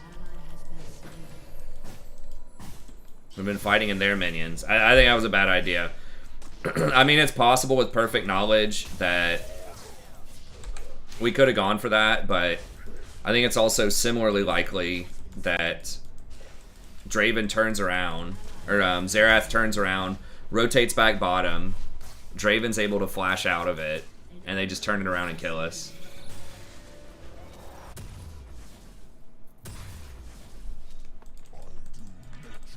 I didn't hear all that Pontiff. I assumed that they were going to do another big, like a huge map. People like that a lot.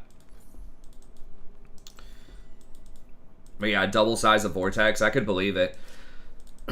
I hope they have some kind of teleport mechanic, sort of like the elves have, where you can like warp over to certain parts of the map on some kind of cooldown. I don't know if that would just be faction specific. It could be like there are just certain like demonic gates or something that open up. It could also just be if you control a certain port, maybe you could teleport over to another port.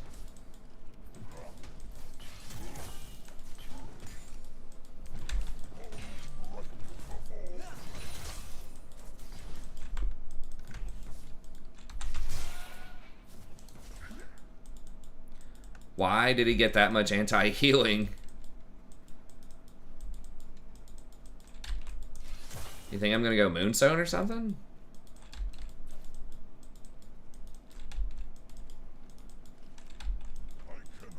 I mean, they already have dragons, so I'm not really sure.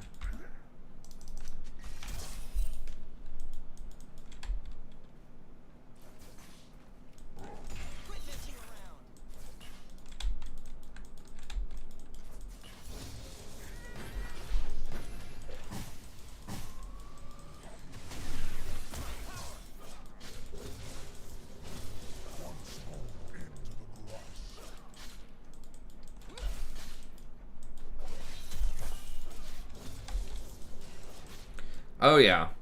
Yeah, I mean, they revealed Cathay, I'm pretty sure, on the map. I mean, that's just a Grand Slam. Yeah, it's rewarded. I mean, anything that can appeal to the Chinese audience is going to be huge. It's probably, I mean, it was like one faction that's has at least been talked about a lot in kind of lore. And in the game itself, they've made allusions. So, like, with the rat guy, the assassin guy, Snitch, Deathmaster Snitch, who's like on the border with the Darklands. It says like Cathay rat training or something like that. Cathayan monk training is something like that where they referenced it. So I think Cathay will definitely be there.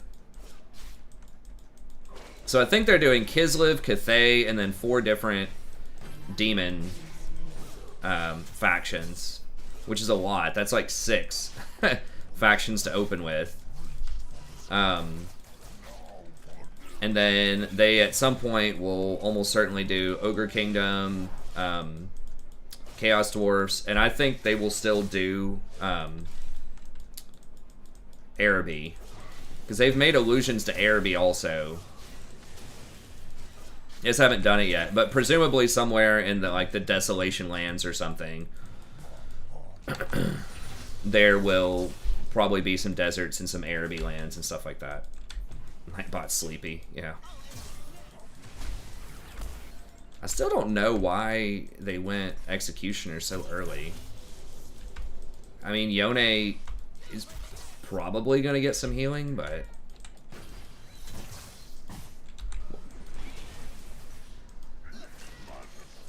I mean, is Draven just AFK? I feel like he hasn't even been in the lane a lot of the time. I just noticed that he does have barrier too. That's even more reason not to flash on him earlier. So there's 7? Oh, they're gonna add more for sure. DLC. Like, they're not gonna make a game where they don't have a lot of DLC lined up. Are they really? I can't imagine they would do an extra one on top of the 6, right? That's already so many.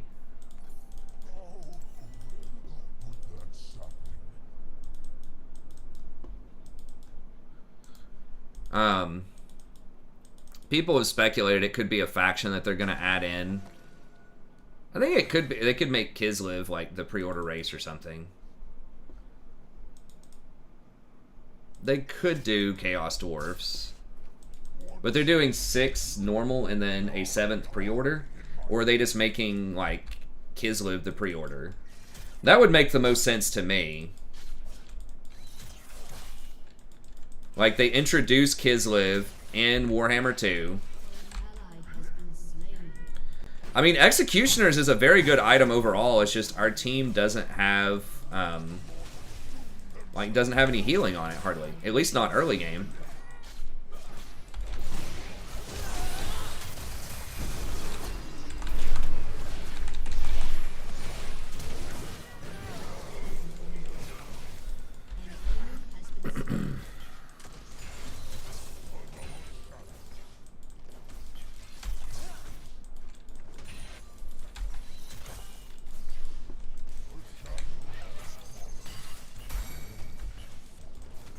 You only get 1 plate, and we gotta roll.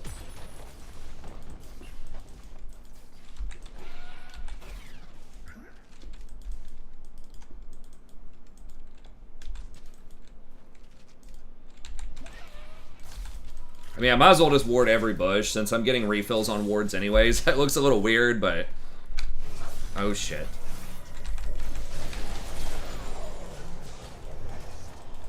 Totally did not even see him. I'm gonna be honest. Oh, no. Damn. So many troll things going on. They're gonna get dragged for sure, but I can't do anything about it.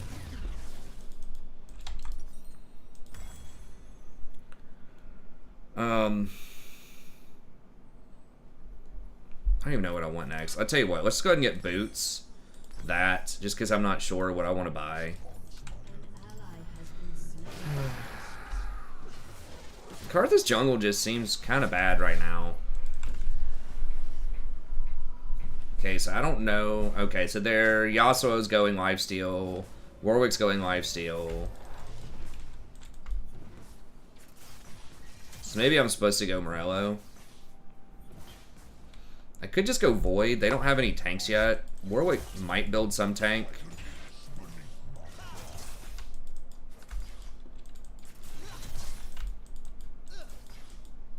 Could do Demonic. I am probably going to be getting hit by the monkey sometimes, so having a bit more tankiness would be nice, since I'm one of our only tanks as well.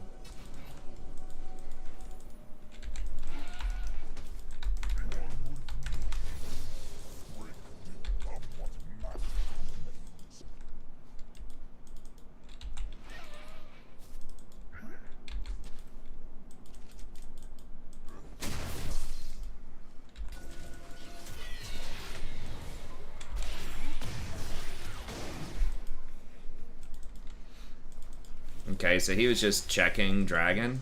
Okay, can we just go Force Dragon then?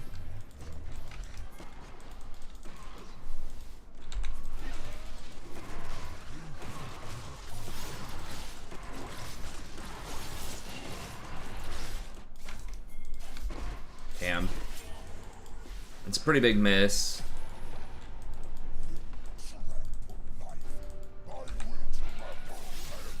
He got a couple of plates for that, which is not fantastic for us.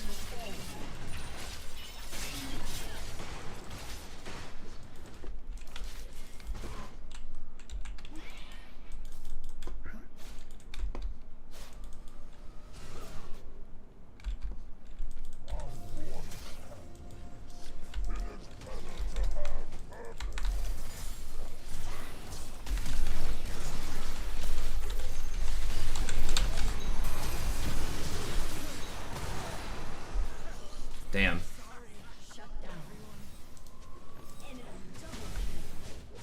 Guess I should have R'd first. I probably should have R'd first and then W'd onto him. I needed to look for the Xerath stun, just like ruined me. The 2 seconds of Xerath stun. Wait, how the hell did he get 4 kills? When did he kill Ezreal earlier? Oh, he got the last hit from the stupid random R. That's right.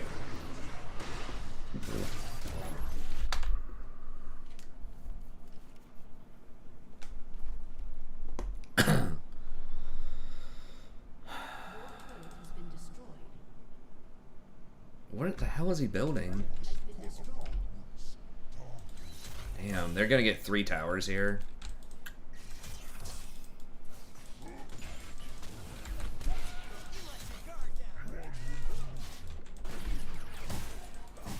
Wait, how is he healing?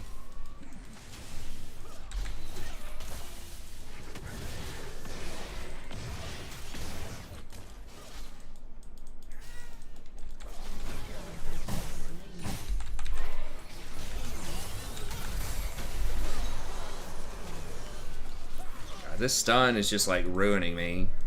He just stuns me at like the perfect time every time. I should have W'd that, I guess.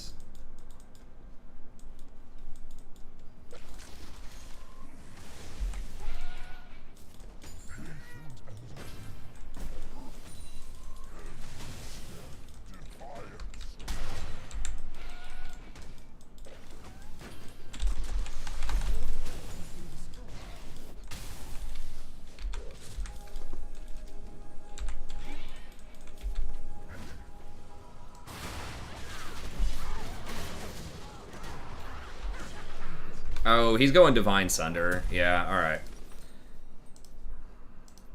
Kind of weird build on him, but sure. So we're gonna have to get Morello.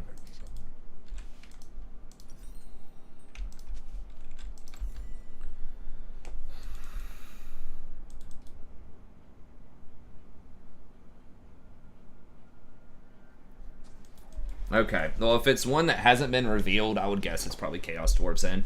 Because I think I'm probably not playing Rel. No, I lose on that champ a lot, man. Like, she is pretty good right now. She's getting nerfed pretty hard tomorrow. I played her one game yesterday.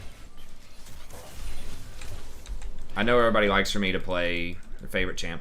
Well, not even 25. I think it's like 10 to play it in a normal game.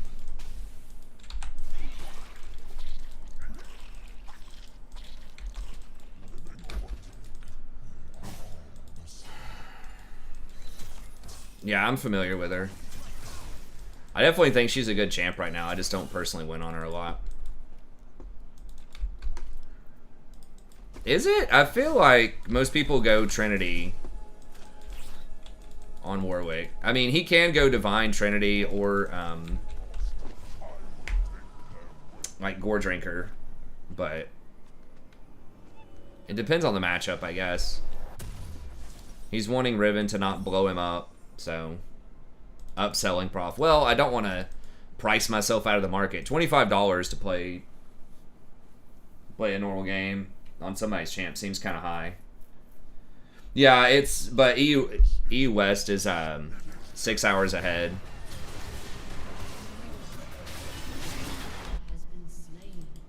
Our servers are going to go down in about 2 hours for the patch. Europe gets stuff earlier.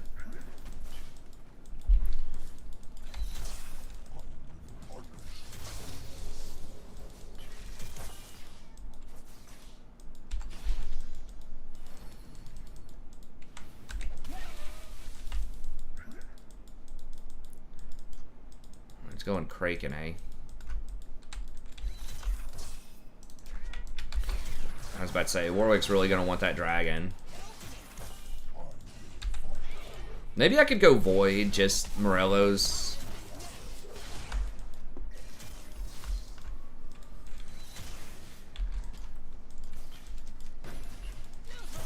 Yeah. That's how it usually goes. Europe pretty much always gets the patch early. because of the time zone stuff. It's the same time, I think, for both places. It's at like 4:30 in the morning, I believe. It's just 4:30 in the morning happens a lot earlier in Europe.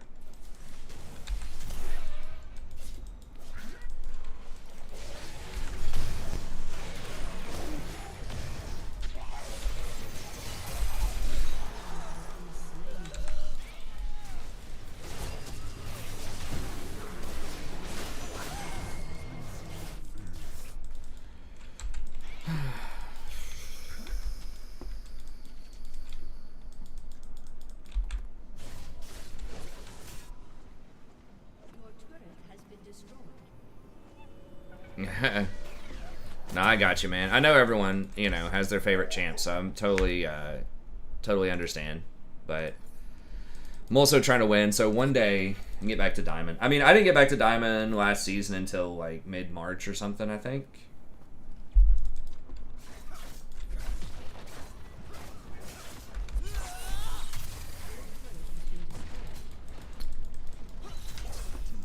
This game's gonna be tricky.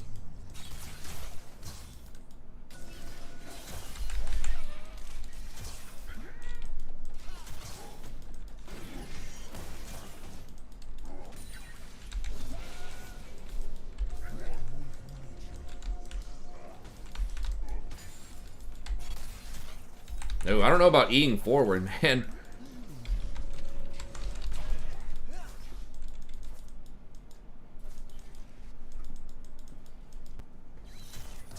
I'm definitely not playing J4 support. That's definitely a meme support. I know that they played it. I think, didn't Domwan play it like a few weeks ago and just got completely obliterated? What is going on? Just everybody's dying? Non-stop. No, we gotta back up, man. There's too much stuff going on the home front.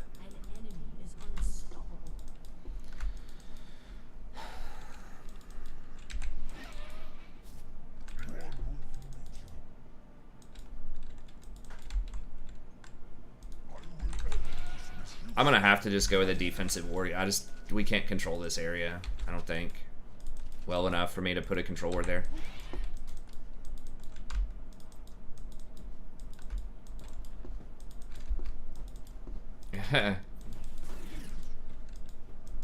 Yeah.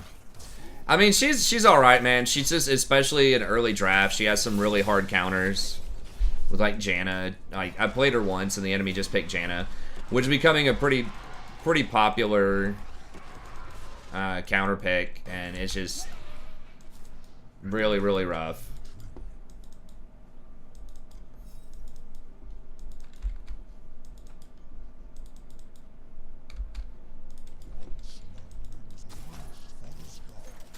I didn't think about the R mid jump. That is an interesting interaction.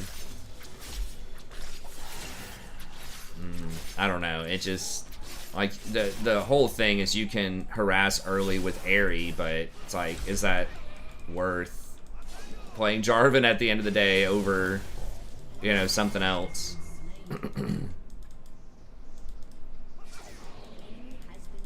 Yeah, anything that can displace her, like, kind of knock her away is good.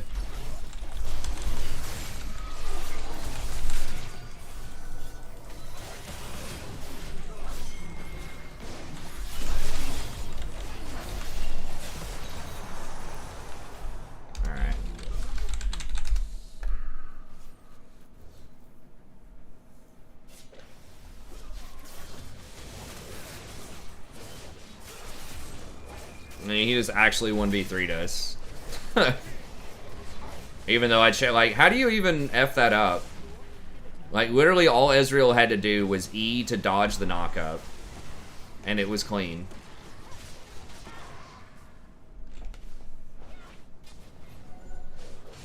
It was like the Yone and the Ezreal, just like both completely screwed that up.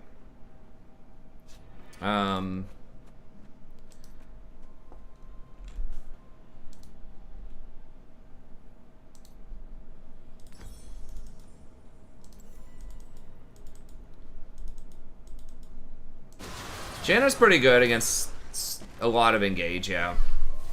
But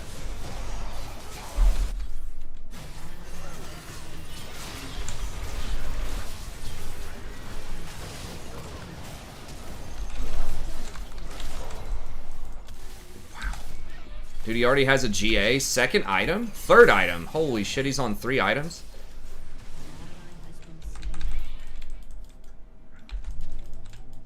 God. Fuck, I'm just dead, aren't I?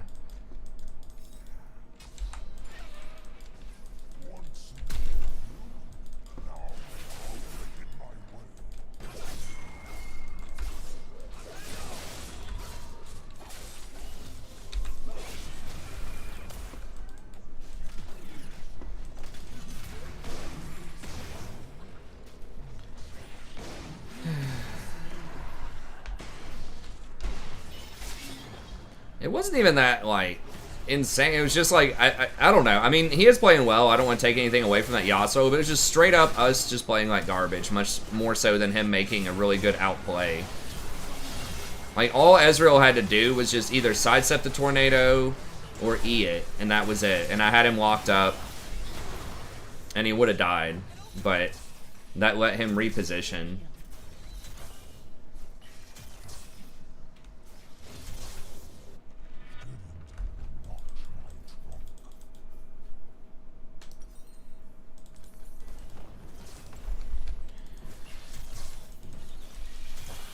Yeah.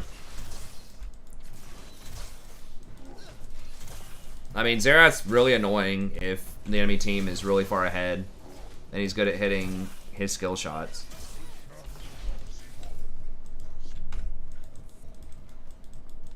Karthus is just such a garbage ADC or a jungler right now, especially after the nerfs. It's you just power farm and you can't do anything else, and there's so many ways to like deal with him.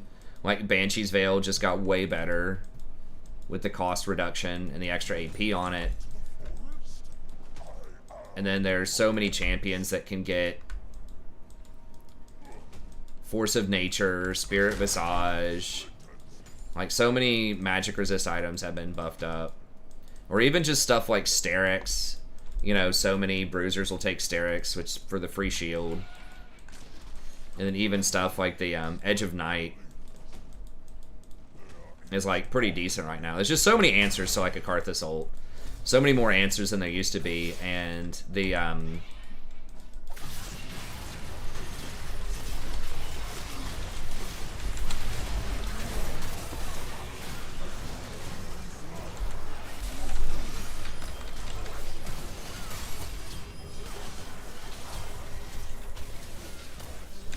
everybody's just getting a GA basically to deal with him.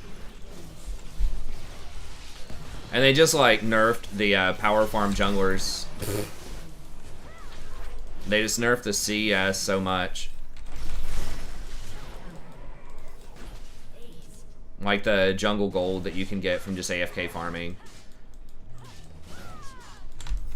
Make his ult ignore all that? No. He's already a troll-ass champ, man. He really shouldn't even be a jungler. I like that there's counterplay to him. I don't think he's a healthy champion when he's good in the meta. I think he should be very niche.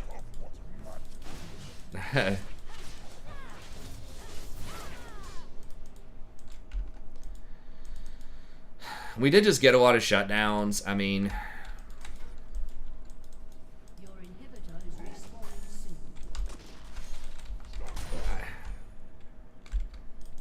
maybe we can take a look at Baron. I don't know.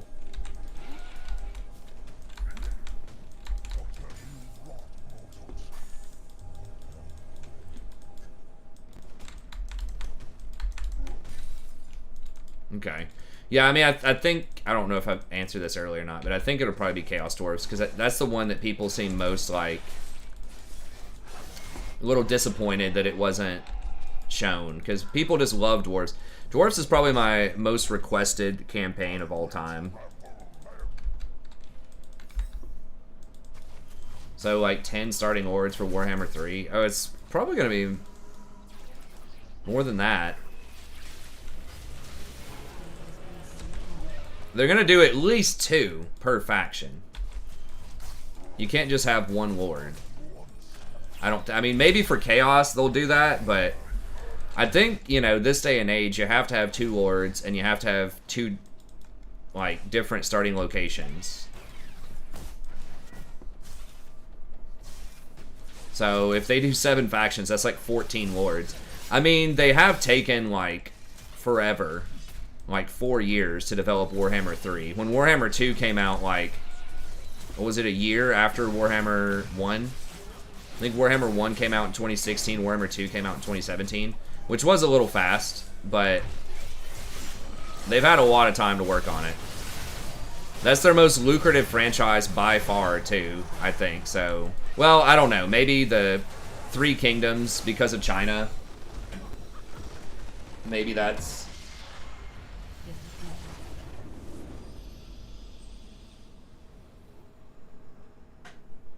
Maybe that's different, but yeah, so I mean, if they're going to have 7 races, I imagine there's going to be 14 Legendary Lords probably to start with. Unless they're doing those Chaos Lords are... If that's all one faction, that's just like Chaos, but I think they said that...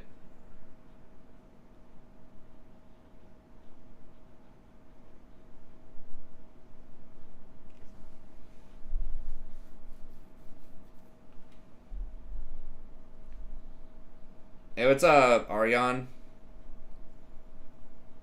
Good to see you, buddy.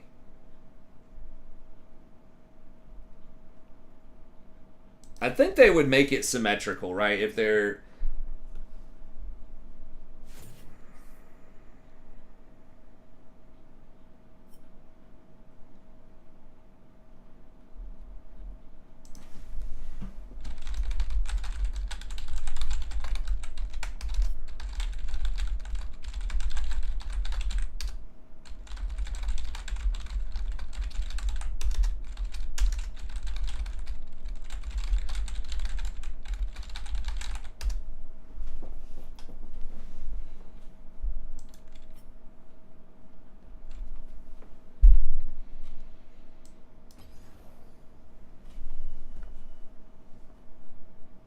Yeah, that's what I think they're doing. Okay, so if they're just doing 1 Lord, I guess maybe they could pull that off with Chaos just because they're already doing different factions. So if they're doing... I mean, if they're doing 1 per Chaos, that would be 4. Then if they're going to have 3 other races, Kislev,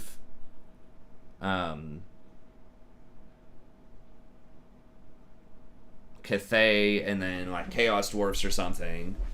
Then if they did two Legendary Lords for each one of those to start with, then that would put you at 10.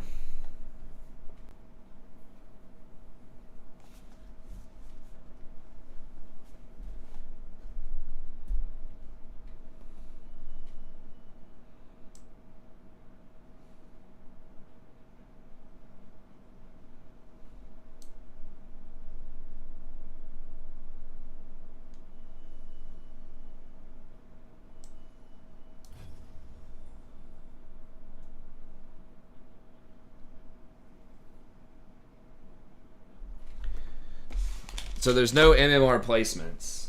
Are you talking about when you get a new account, you're probably going to be placed, like the absolute highest is going to be high bronze. If you go like 10 and 0.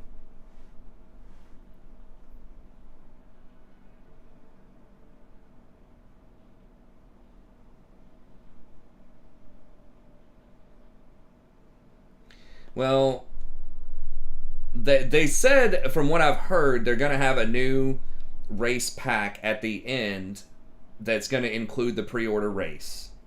So if you have the DLC, I think, is that what I'm understanding? Kind of like what they did with Norska.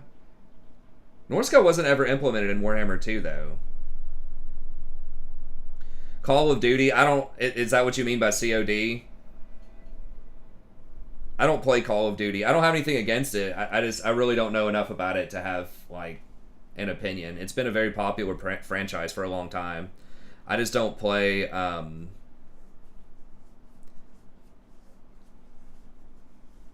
I just don't play first person shooters a lot. If I was gonna play a first person shooter, I'd probably play something like Overwatch that has like a role system. I don't know if they're gonna do a something versus something else. It's all good, Aryan. Nah, I don't play Call of Duty, man. Pretty much like the stream is all League of Legends for now. There's a chance in the future that I might include some other games. It would be at non-league hours. So I would either do it before like midnight or after midnight. Valorant would be a type of game that I could be interested in playing, but again, I don't really do first-person shooters that much.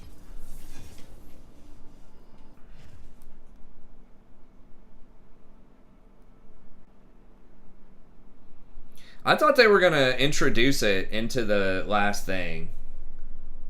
So I don't know which... if they are just going to keep it with the Warhammer 2... how much have they already done on Skaven? Because they still need to include Thankwall. So I think that... I know Skaven already has a ton. Are Dark Elves the only ones that don't have 6? I can't remember offhand in Warhammer 2. If they're the only ones that don't have 6, I think that's a pretty good guess. They will probably pick more people that place champions around the Darklands area, so it makes sense to have some Dark Elves over there. I guess you do have what's his name that has a potential starting position over there, but that's like his little expedition. I don't remember his name. The guy that transforms into the demon thing. Sorry, I haven't played a lot of Warhammer 2. I am going to do more recently. I do have a couple of campaigns that I need to do. Cyberpunk, I really enjoyed it. I do have a 30 episodes of a campaign. I recorded more than that. I just haven't released it. But it was fun. I didn't actually beat it. I was trying to like just get through everything. Like in the game. But overall, I didn't have any problems with it on computer. I thought it was all good. Some of the quests, you know, they were good for the most part, but some of them just felt a little like not integrated into the story enough. I feel like there maybe wasn't, but I mean the main story was good. Like from what I did, I didn't even finish all the chapter stuff. I think that like Witcher 3 was a little better, but overall I think it was good. As far as like the bugs and stuff like that, I didn't really encounter a lot of that was really problematic. No,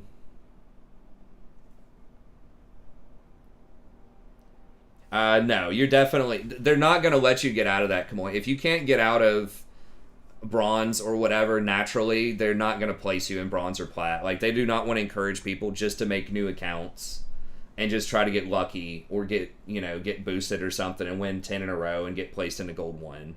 So they've stopped that. So they've changed it a lot to where you're going to start in like, they did that last year. You're going to start in like, even if you do very well, you're going to start in like bronze 1.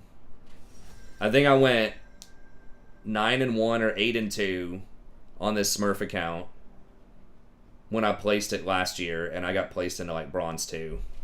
So they'll give you like high MMR potentially, where you're going to get matched against like high silver or gold people, low gold people to start with, but your LP is going to start in bronze 2.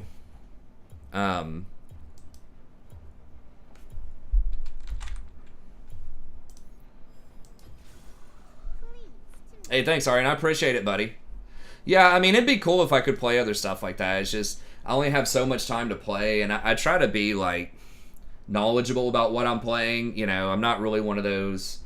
It could be fun, but one of those kind of, like, just go in and have no clue what's going on, kind of for fun streamers. They might be alright. I don't think that's necessarily a bad thing, but it would just take me a while to actually get reasonably good at some of those things. Okay, Jody says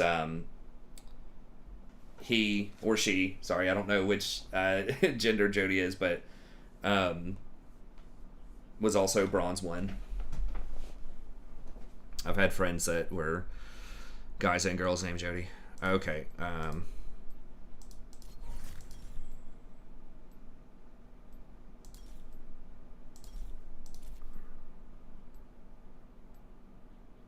Yeah, this is fine, I guess. I could have done it a little bit better.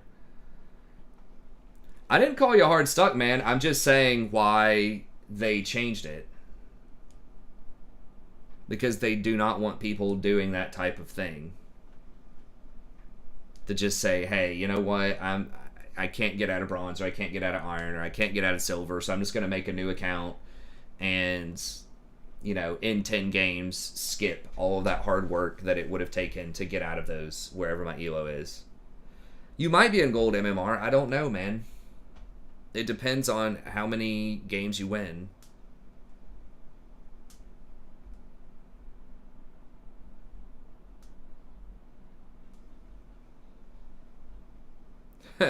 Malice being one of the worst campaigns. Yeah, he's okay. I mean, the problem with... Yeah, he was a little frustrating to play. No, what about Tomb Kings, though? Tomb Kings only have 4. I guess most of the DLC factions, yeah, that's not an OG faction. But I guess they haven't added extra lords to DLC factions, have they, in Warhammer 2? Or have they even done that in Warhammer 1? Yeah. They added on a free LC to Beastmen, I know, at some point.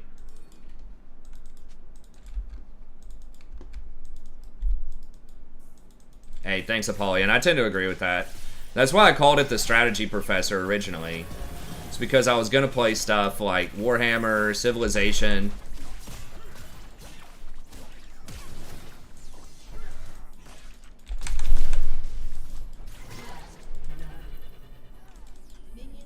It's a nice axe hit. Hey, thanks, Arian. I appreciate it. I'm surprised everybody didn't flash, which is really good that I was the only one that had to flash. Yeah, I would love to play... Oh, jeez. Ugh.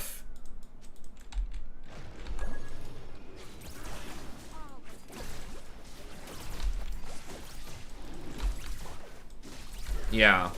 But yeah, they haven't done any for Tomb Kings or Vampire Coast or whatever. Those factions really aren't super popular. I don't get a lot of requests for Tomb Kings and Vampire Coast. Although I am going to do a Tomb Kings here pretty soon. Hopefully this week I can start on that one. I know that they need to do Thankwall, because he's like a very famous legendary lord that is conspicuously missing, and he has a lot to do with the end times. So they'll do him at some point, like for sure. But he would be an interesting sort of lore-wise to have him somehow connected with the Dawn of Chaos. So like the Chaos Lords coming in being partially his doing would be something like lore-wise that would make a lot of sense. That would be kind of cool.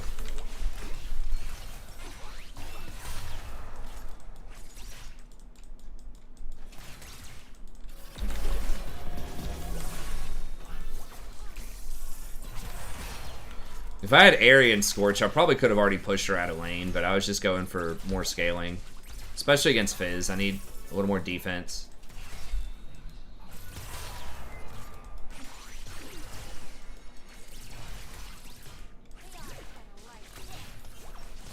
But it would make sense with Dark Elves. But they have to have a Warhammer 1 race. I don't know what it would be. I don't know why Dark Elves would go against vampires, though.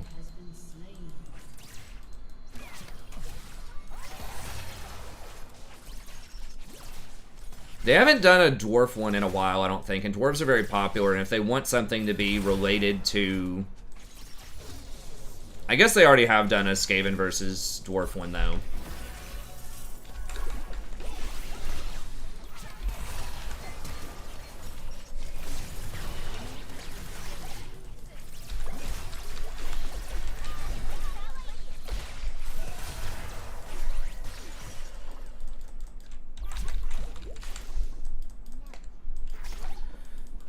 Wasn't quite an E range.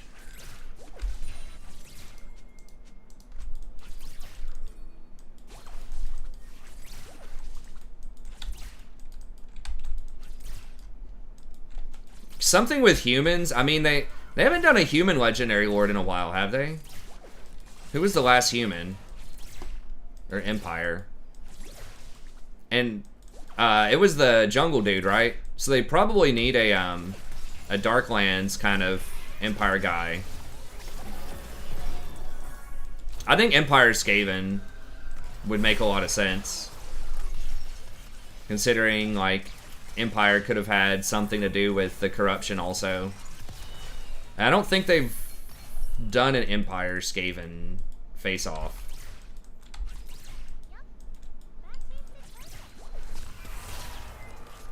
I live in Tennessee.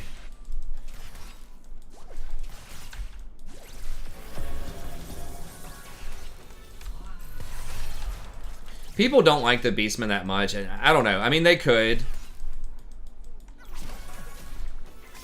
That is true. If they want to add new mechanics in, I guess that is true. They did that with the Wood Elves, right? So I was just thinking, did they add DLC onto DLC? And yes, they did with the Wood Elves. So that is a good call. Maybe they do the Beastmen, because Beastmen only have 3 legendary lords, I think, and a lot of people really don't like playing them too much. So and they are related to Chaos too, obviously. So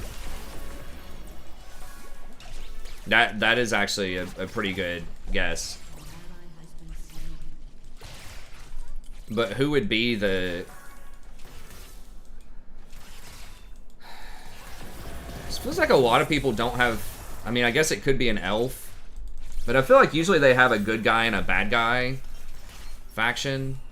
Who were with the elves? Skaven, right? They just did a Skaven one, I forgot. So they're not going to do Skaven again. They'll just do Thankwall sometime in Warhammer 3, probably. Yeah, they won't do 2 Skavens in a row.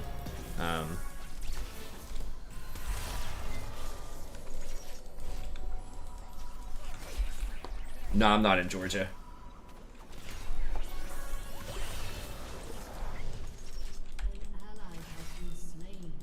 I mean, they could do Beastman Empire, but that was kind of their original, you know, thing. Oh, and they're both Warhammer 1, too. They wouldn't do that. You could do Beastman Dark Elves or something. That seems kind of weird. Beastman Lizardman, maybe? I'm trying to remember when the last Lizardman was.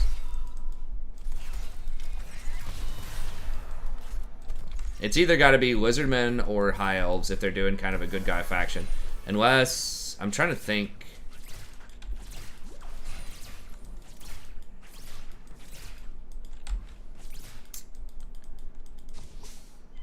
We'll just push this. I need to back, but they're also trying to back, so. I mean, maybe Tomb Kings are like considered a good guy type of faction, but.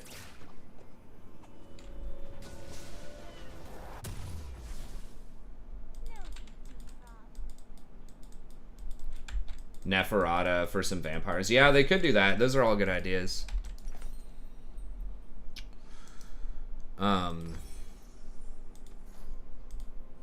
little greedy, but we are getting free boots on the way eventually. Yeah, I mean, you're right. If they want to introduce her...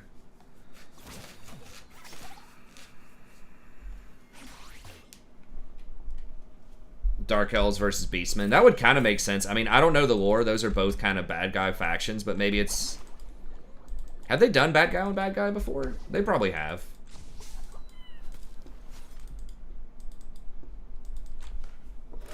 I mean, I guess Chaos, like, Chaos is coming, you know, that type of thing. That would kind of make sense. I'm pretty much always going to play League of Legends. I do play other games, some, on the channel, but it's mostly Warhammer and League of Legends, and then I do some single-player stuff. Like I said, we did do a, Cyberpunk. I have, like, 30 episodes on a Witcher campaign. And I think there are some other single-player games I need to catch up on and do as well. Probably going to do some Warcraft Burning Crusade when that comes out.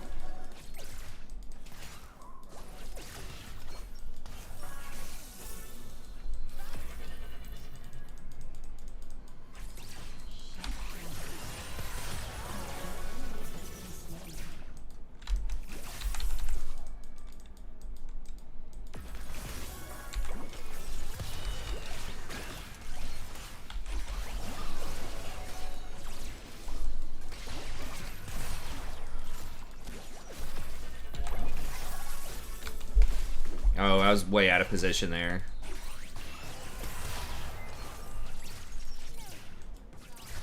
That's really bad positioning. Malice versus Snitch. Okay, true, true.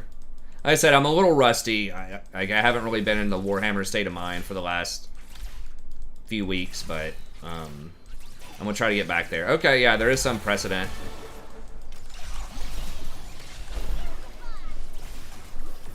Hugify.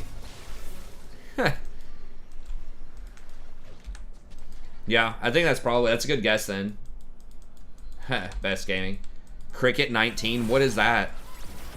Oh, it's kind of like Madden or something.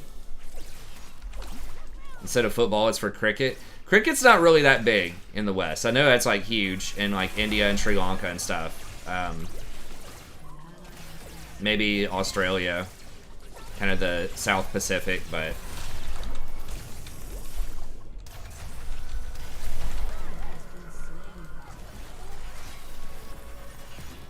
real. I don't have to flash this, right? No. Okay.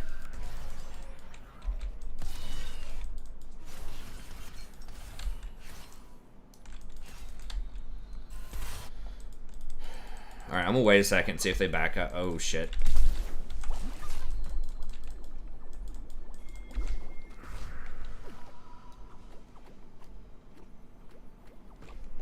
But yeah, I think that sounds like a good thesis to me. Dark Elves need another lord. Dark Elves are moderately popular too. Like, they were one of my favorite factions. They're probably a top 5. They are pretty fun. They have a lot of versatility sort of in their playstyle, and the public order management can be a little annoying. It can force you to play a bit more defensively than I like early, but at least in vanilla they did some stuff to help change that around. And they did an SFO as well.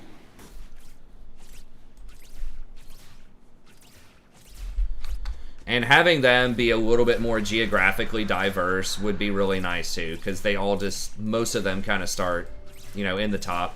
And it would make sense they would have some kind of presence in the Darklands. Same thing with Beastmen. And Beastmen are very underloved, and they really need more more love for Horde factions. I know those factions are harder to play, and people just don't like that style of play as much because you don't have the city management, like, on a grand scale as much, but those factions, like I said, are harder too, because if you screw up, you probably just lose the campaign if you ever lose a fight.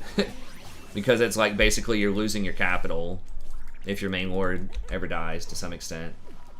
Or at least it's like your capital gets sacked.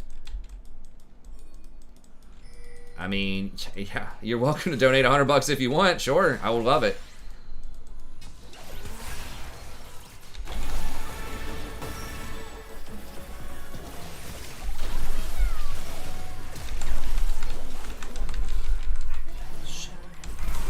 Well, I probably didn't need to ignite there. What? Is there a way I could have done that better? I used the W to try to help her dodge the ult. Maybe I could have saved it for Polly. Could I have ignited him earlier?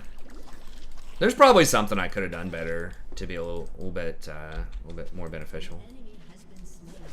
You want to? Are you inquiring about just donating $100? I'm not gonna say no to just a flat donation for $100, obviously. If you're wanting to donate for a specific thing, though, for a specific game or something, then, you know, let me know, and, you know, make sure that we understand each other and what's possible and what's not. It's like I'm... Okay.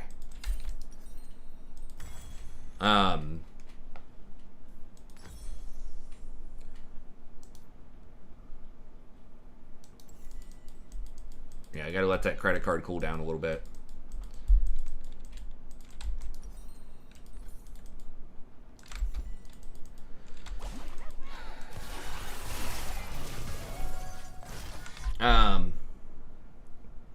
Karand Klar near Nagarond. Okay. I guess they could, yeah, do the expedition type of stuff.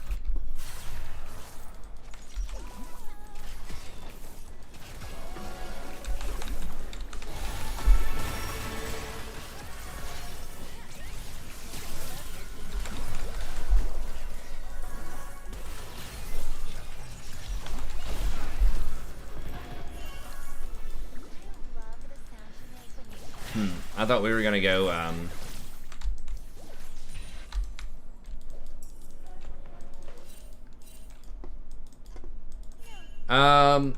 hey, what's up, Benissimo? I don't have it. I don't have a special binding for that. Some people will bind their left click to be attack move. I know it's a common thing among kind of top end AD carries. I just press A and left click like that. You see how the cursor turns red? That's just kind of old school from like StarCraft. That's what I used to do.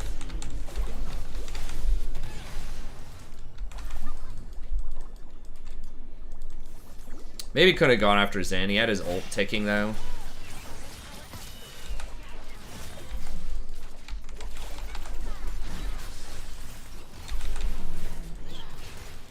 I think I freaking used my E on a minion there instead of her, which is definitely feels bad.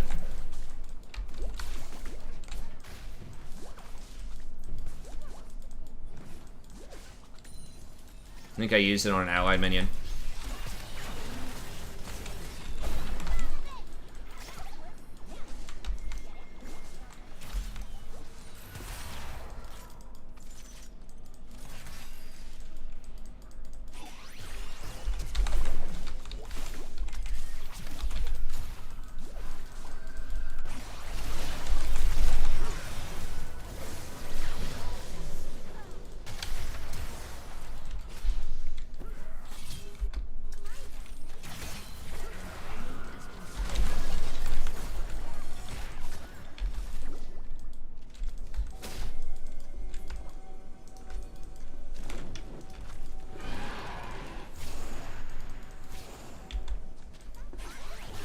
Yeah, but that's pretty common that people bind it to left click.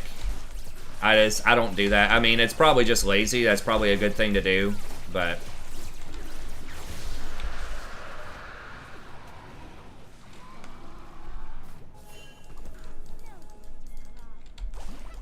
okay, Ariane, thanks, buddy.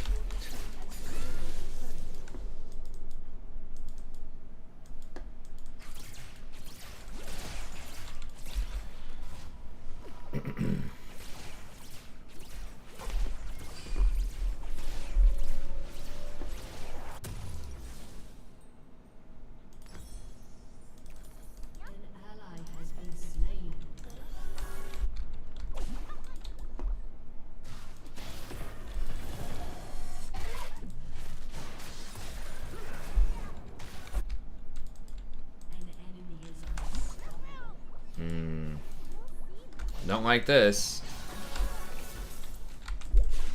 This is definitely, you know, high on the list of champs I do not want to see get fed. I do have ult, but he can definitely still kill me.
Yeah, Seraphine is problematic for sure. Okay, so do I do Ardent or do I do Staff of Flowing Water? I guess I just do Staff. Then I'll do Ardent next. I mean, Ardent is really good, but the movement speed is also very good on like Olaf and Jinx. Even though we don't have that much AP scaling, just the 15% movement speed is so huge. Yeah, Jinx, if you can protect her, it can definitely delete some people.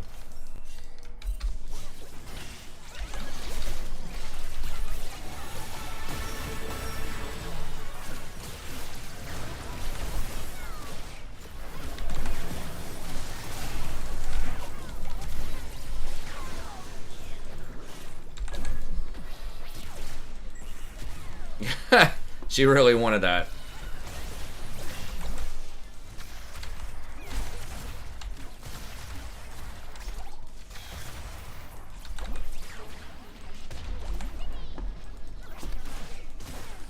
Oh my god.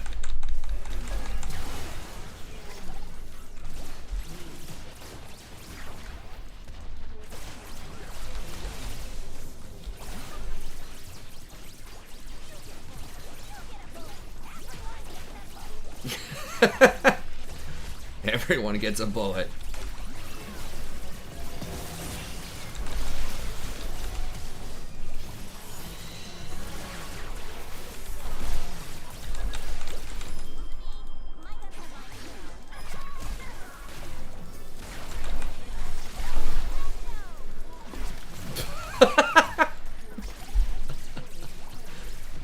You get a bullet, you get a bullet, everybody gets a bullet. Oh my god, dude. It's like 9 kills in a row.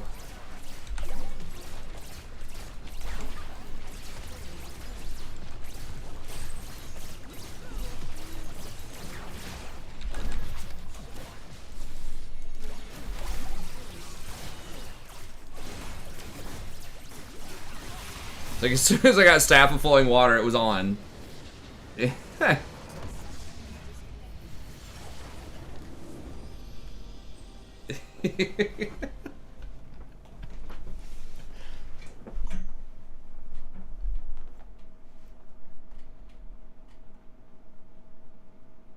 They got jinxed, that's right. Everybody gets a bullet.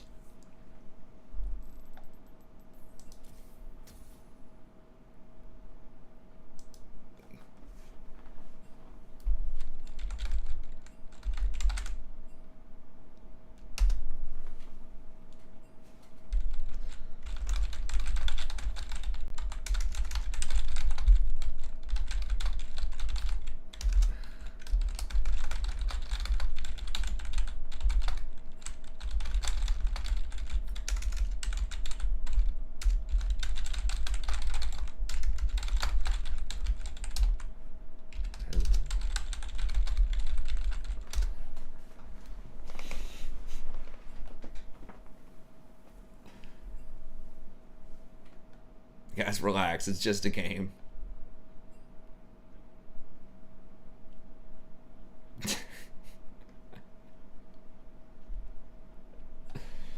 Lulu is like...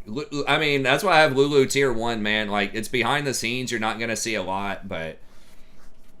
if you get something like Jinx, or Vayne, or Kaisa, or Kog'Maw, or any of these, like, really Twitch... and these really big hyper carry ADCs, which are coming back into the meta, she just really blasts them, especially with Seraphine getting nerfed here in a couple of hours. She's just very strong right now. It's really, like I talked, and that's going to be it for the games tonight. She does, I think she's my top 5. I think I had 4 ahead of her, so she was my number 1 at tier 2. And she could very, like, if you pair her with a decent Lulu or something, she's definitely, like, S tier. It's just, like, if you get a decent support that can peel for you. But she just has so many different kinds of threats, right? Like, she takes Moonstones. That's a lot of healing, so you need to take Executioners for that. But then she also... like, the Grievous Wounds doesn't affect her in any other way, right? Her shield's not affected by Grievous Wounds. Her ultimate's not affected by grievous wounds because it's an infusion of health, not a heal. You know, the extra movement speed and attack speed is not going to be slowed down by grievous wounds. And then she's got that CC on her W, so she's a shield threat. She's, you know, a hyper-scaling big CC threat, so you might need a Quicksilver Sash or something to deal with Polymorph if you're a melee champ. And then she's got that big healing threat with Moonstone. So she just, like, presents so many different kinds of threats in her kit that it's hard to answer all of them.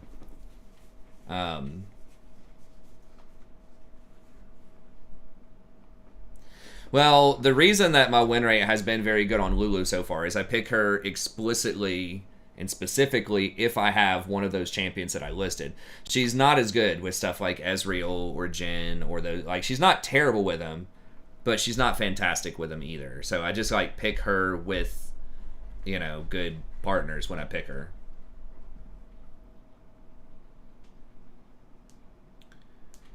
Yeah, I mean, the polymorph is a very long time. I think, you know, I could definitely see an argument for them making polymorph 1.5 seconds instead of, like, 2.25. All right, Aryan, thanks for the pretend donation. But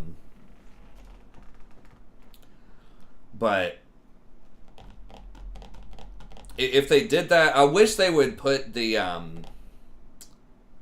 like the attack speed on the shield. Might be a little much having that give you picks and attack speed on the shield, but then you would still have to make the choice of speeding up your ally with the W or using polymorph for CC.